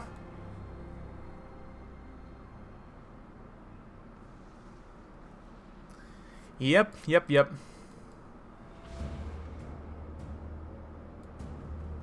Waiting on the Lizardman Lord pack. Yeah, well, aren't we all? But nice countercharge from the Empire Knights here, trying to stop up those Skeleton Horseman Archers. They are going to land home on the handgunners a little bit there, but Karl Franz perfectly content to fight the Carrion up in the air at this point, and just waiting more or less for the Tomb King units to crumble at this point. We've got Tomb Guard crumbling here. We've got, you know, Skeleton Spearmen, more Tomb Guard over here that are not quite crumbling, but pretty close. The Necropolis Knights staying focused on the Witch Hunter. Once Carl's done with these Carrion, then he can go ahead and drop a rear charge and probably finish off these Necropolis Knights here. So, yeah, I mean, if it weren't for the leadership issues, if it weren't for Arcan going down, I think the Tomb Kings would have this in the bag no problem. But whereas, you know, the lack of leadership and the balance power being very heavily in the Empire's favor at this point, it's, yeah, it's going to be tough. It's going to be tough. I don't think this is winnable for the Tomb Kings at this point, so. Yep, that last Necropolis Knight just about to crumble away now, and once he's gone, that's pretty much GG. So, well played to both players. Super fun battle. Hope you all enjoyed watching that one. Empire very heroically taking a super tight game. Lots of back and forth. Very well played to both players. Can't say that enough. Just super fun. Super fun. So we'll grab some cinematics of the Emperor here, finishing off some of these lowly skeletons. Beautiful stuff. Empire Knights riding around various pockets, trying to finish off the skeleton archers and so on. But yeah, this Witch Hunter still fighting. Actually been able to bog down a lot of units for quite a long time, which has been pretty beneficial. Kepler Guard crumbling to Carl here. Carl is taking a bit of damage, but I mean, critical army losses are a hair's breadth away from the Tomb King forces at this point. So nice rear charge here from the Empire Knights should should finish things off. Skeletons going flying and just crumbling into dust. And that's it. That's all she wrote.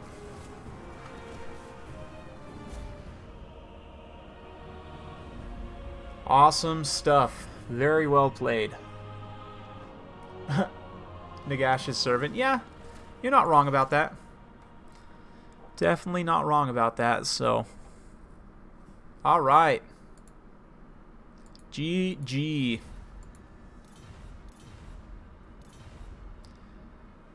GG indeed. So, that means we're going to be going to a game 3 once again. Almost every series I've casted so far has gone to 3 games, which is awesome to see. I love it.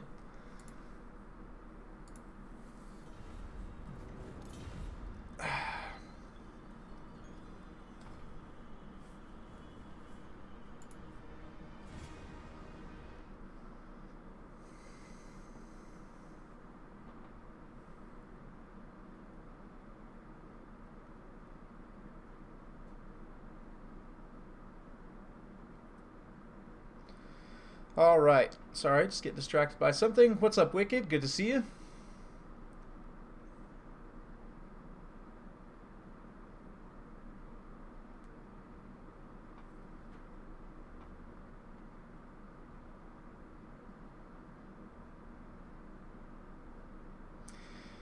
Alright.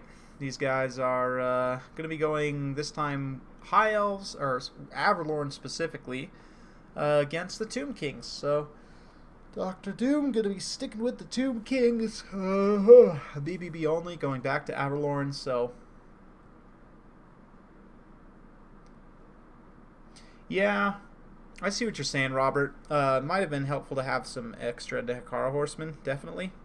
Yeah, the Skeleton Horsemen did get some kills, but I think the Nehekara Horsemen are a little bit more sustainable in melee, so you can kind of leave them in for a bit longer and not worry quite so much about like Empire Knights countercharging. I mean, obviously Empire Knights will beat them, but they can do a bit better, certainly.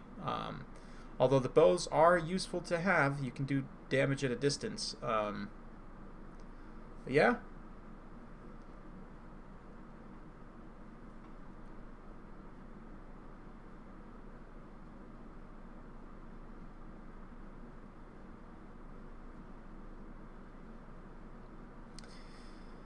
Yep.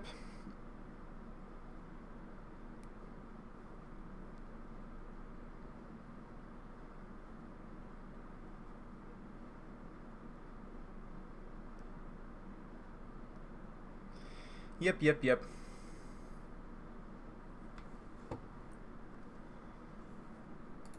So, just looking at the bracket here, it looks like Scribble was able to take the series over Even Star 2-0. And yeah.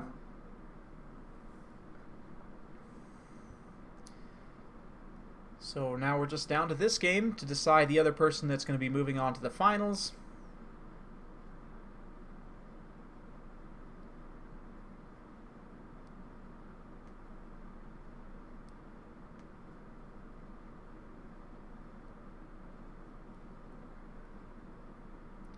Every time Dov says yep, take a drink, you might die of alcohol poisoning. So I wouldn't recommend doing that.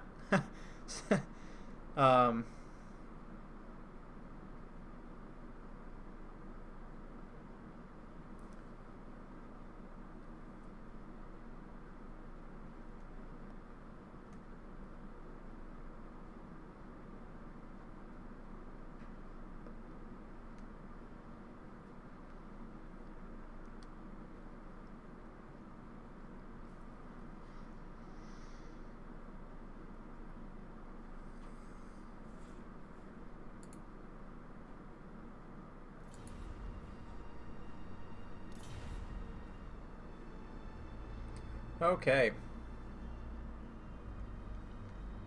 Here's an interesting one. You know, the High Elves have a lot of tools, but the Tomb Kings also have some pretty surprising counter builds here. It kind of depends on what direction you want to go, but like a lot of builds that work well against the Wood Elves, for example, like that one we saw earlier with lots of Nehekara Horsemen, Chariots, and so on. That,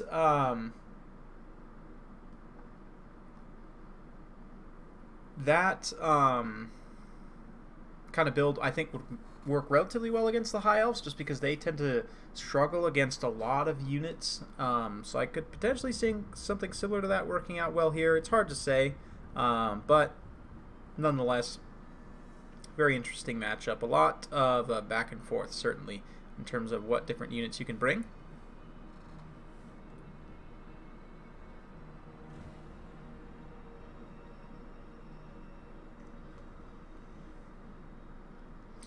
Yeah, I wouldn't want a Plague Monk for a chef. I don't think I would want that.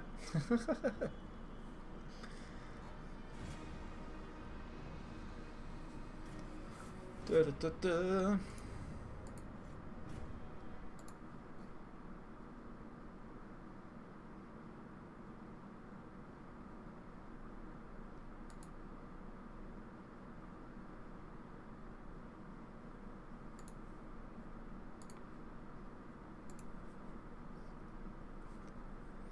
Also, should Vampire Coast's abbreviation be VP or ZP? Zombie Pirates or Vampire Pirates? Because VC is already Vampire Counts, so we can't do VC for Vampire Coast.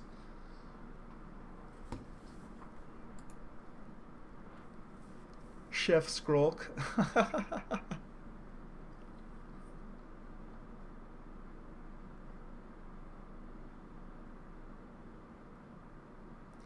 VP, yeah.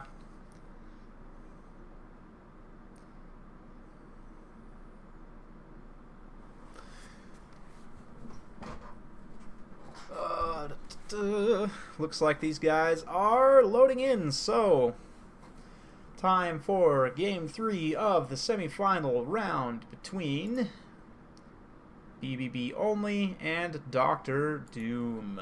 Going to be having Tomb Kings versus High Elves. Should be a wonderful time. And here we are.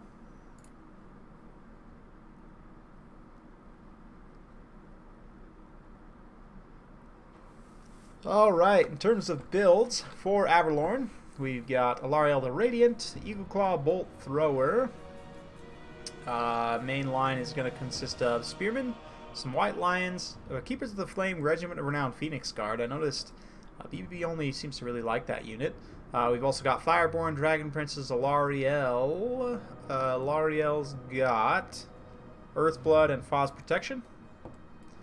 For the Tomb Kings, we have a couple Scorpions here, a whole bunch of Tomb Guard in the center, Melee Ushabti, Tomb King, Lich Priest Lord of Death, 3 units of Carrion. So, very interesting build. These White Lions, I think, are in for a pretty rough time, although there aren't that many tools to help counter the Dragon Princes. This guy's got Spirit Leech only, so I guess he's going to be trying to Spirit Leech the dragons to death. Dragon Princes, rather.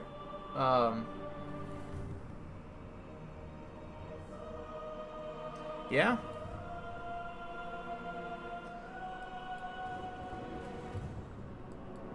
Well, Krokgar is the master of the crockpot. You're not wrong.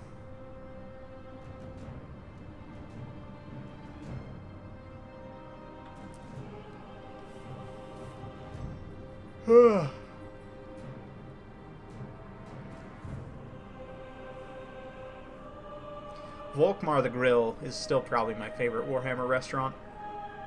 I mean, I am partial to steak anyway, so yep, Volkmar the Grill.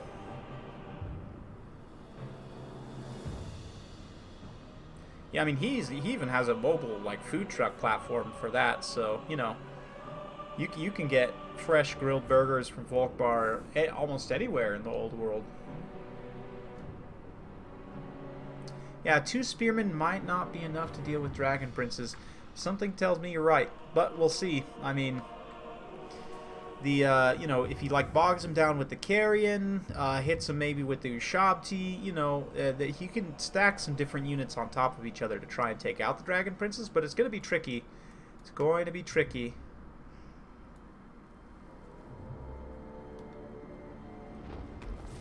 We'll see.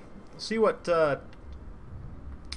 target priority this bolt thrower takes. Probably going to be shooting at the Tomb Scorpions. Maybe? No? Just going straight after the Tomb King, I guess.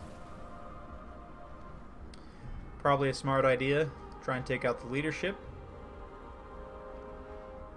No, actually, the melee Ushabti. That's interesting choice, certainly. The Carrion look like they want to come around and try and stand on top of the bolt thrower a little bit, which would definitely be beneficial. But we'll see. We will see. Cetra the unperishable food goods. Yeah, I mean, if you're trying to like build up a food storage for like emergencies, or you know, you're just trying to be frugal with your money, Cetra the unperishable food is you know, it can definitely give you some good bang for your buck, that's for sure.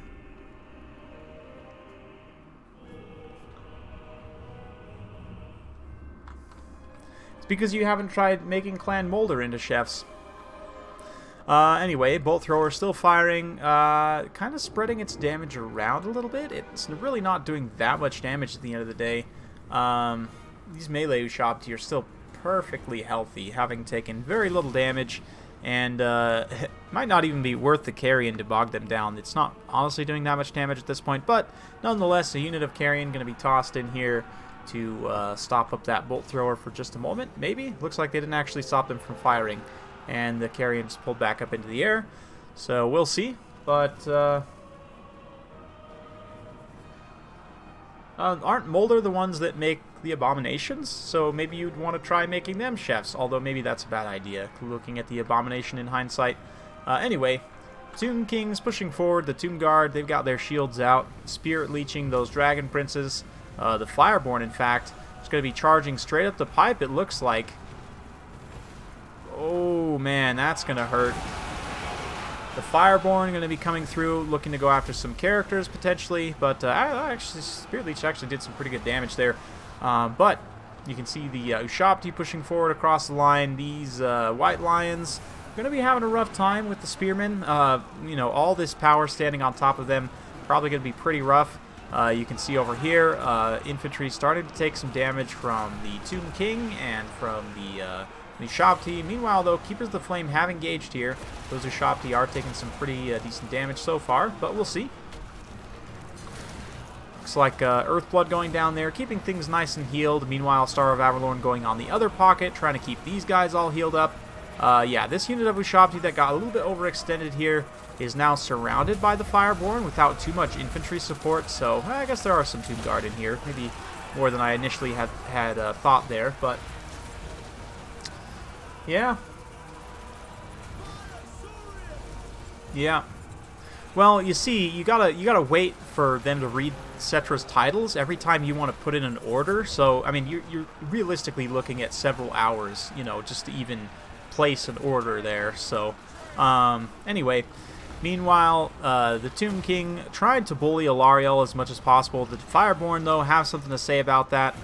Meanwhile, Ushabti and Skeleton Spears also supporting this engagement, so it's interesting. Things so far aren't going super well for the High Elves. A nice rear charge here, though, might have just gone and collapsed the Tomb Guard and the Ushabti there, rather than diving the Tomb Scorpion instead, but somehow that Eagle Claw Bolt Thrower is still online. It's not actually shooting anything right now, but the Ushabti suffering a little bit over on this this right flank here. The Tomb Scorpion doing quite well. The Tomb King going to have to be careful. The further he pushes back away from his own forces, the bigger danger he's in. So he's doing a very good job right now, pushing back towards the Tomb Guard, trying to get within range of infantry support, because ultimately that's how he's going to start to drag these Dragon Princes down. Melee Ushabti unfortunately crumbling away, having taken a lot of damage, but they have got some good work done as well. Balance of power, relatively even, if slightly in the High Elves' favor at this point. But once those Dragon Princes are gone, I mean, granted, there's not a whole lot to deal with these elite halberds here either. This Regiment of Renowned Phoenix Guard, which, as I said before, I'm not the biggest fan of these guys in the world. You could probably get away with just using a regular unit of Phoenix Guard in this situation. But there's not really a whole lot to take them down either. You know, Spirit Leech is... You'd have to cast like 100 Spirit Leeches to finish them off. Fated Buna would have been nice. But, you know, with all these elite targets on the field, the Dragon Princes are able to be finished off here. You can see the Fireborn actually get terrified away with only 10 unit models, pretty close to their healing cap already. So, I mean, they took a ton of damage, definitely did a great job of dealing with the Dragon Princes there, but we'll see. Those Keepers of the Flame, you know, without spells or anything to deal with them, could be really hard to get through. Not to mention there's quite a few rallying High Elf troops over on this side here. One unit of Ushabti, though, fighting very well here, doing quite a bit of anti-infantry damage, just blowing up some of those High Elf unit models quite literally. And yeah, the Tomb King, again, getting a little bit overextended here away from the infantry support. The Tomb Scorpions need to try and push back here and get on these Dragon Princes here. Dragon Prince is continuing to get Spirit Leeched, but also taking that healing, of course. Doesn't actually look like Star of Avalorn's affecting them right now. That was a bit odd. So a bit of a wasted healing there. But yeah, things are starting to turn more and more in the High Elves' favor as things start to get ground down for the Tomb Kings. You know, I definitely understand wanting the Spirit Leech to just Spirit Leech down cavalry. But at least for me, I think the healing that you can get from the Lore of Nekara is going to be more often useful. I would have maybe liked to have seen Cetra on the War Sphinx instead of just the Tomb King. You know, you combine your caster and your Lord into one, bring that Lore of Nekara so you can heal yourself, give yourself physical resistance, that extra bonus versus large as well. From the Overcast Incantation of Cursed Blades. If you're worried about heavy cavalry, you know, you can take some Ushabti, give them a bonus versus large, and, you know, they'll do quite well. You can do it on Cetra himself, of course. Spirit Leech going down on those Dragon Princes, again, doing a little bit of damage, but will it be enough to finish things off here? It's hard to say. The balance power has come back to the center slightly, but again, I think the biggest issue is those Keepers of the Flame at this point. There's just not a whole lot that can take them on. I mean, maybe if all of those big monsters were standing on top of them at the same time, they just wouldn't be able to get any attacks in, but it's hard to say. At this point, the Tomb King is fighting. Actually, the balance power has come quite nicely back towards the even, and especially with the Summoned Ushabti doing quite a bit of damage here. A lot of the High Elf forces are actually being routed off at this point.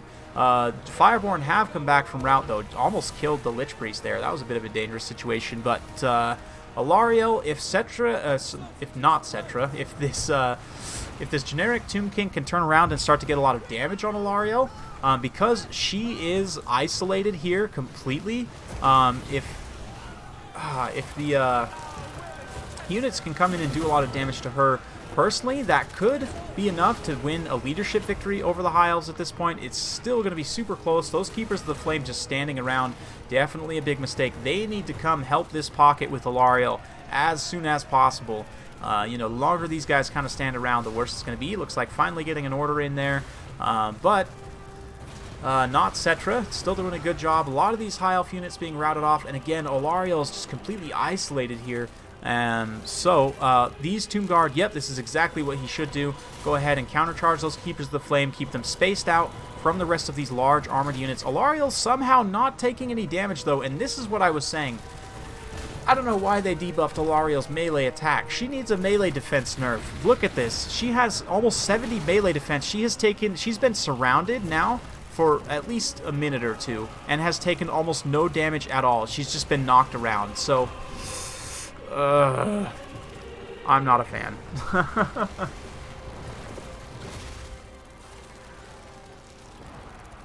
Oh, man. Well, no, but the star wasn't actually hitting them for part of that engagement as well, so... but yeah, this is what I was talking about. If all of these units stand on top of this unit of Phoenix Guard at the same time, they might be able to finish them off here. Keepers of the Flame, I mean, they're powerful, but if they're just getting permanently staggered and knocked around, not to mention the Tomb Guard are also soaking up a lot of these hits as well, it could potentially be in for a bad situation. Kitty's definitely having fun. But yeah, a lot of damage going down on those Keepers of the Flame there. That is going to start to tip the balance power now in the Tomb King's favor. One more Earthblood going down from Alariel, trying to heal up things, and that has brought things back towards even. Man, that healing really makes a difference. But we'll see. A lot of Tomb King's forces crumbling away at this point. Things are getting relatively low on numbers here, and the Carrion unfortunately just not able to chase away enough of the High Elf units. A lot of them are very low in terms of their leadership. The Terror is definitely a real issue at this point. You know, you can see the Tomb King going over, terrifying away these other units, trying to keep them from being able to come back and support. But we'll see. Keepers of the Flame, you know, if everything reunifies again once things have been routed off, and he's able to really start to drag them down effectively, maybe he can win this battle. But it's going to be a tight one regardless. So yeah, we'll see. Looks like everyone's converging now again on the Keepers of the Flame. The Scorpions especially are hard to get attacks on sometimes, and Spirit Leech going down on the Keepers of the Flame themselves. Oh man, yeah, they're not doing hot. They're exhausted, losing combat.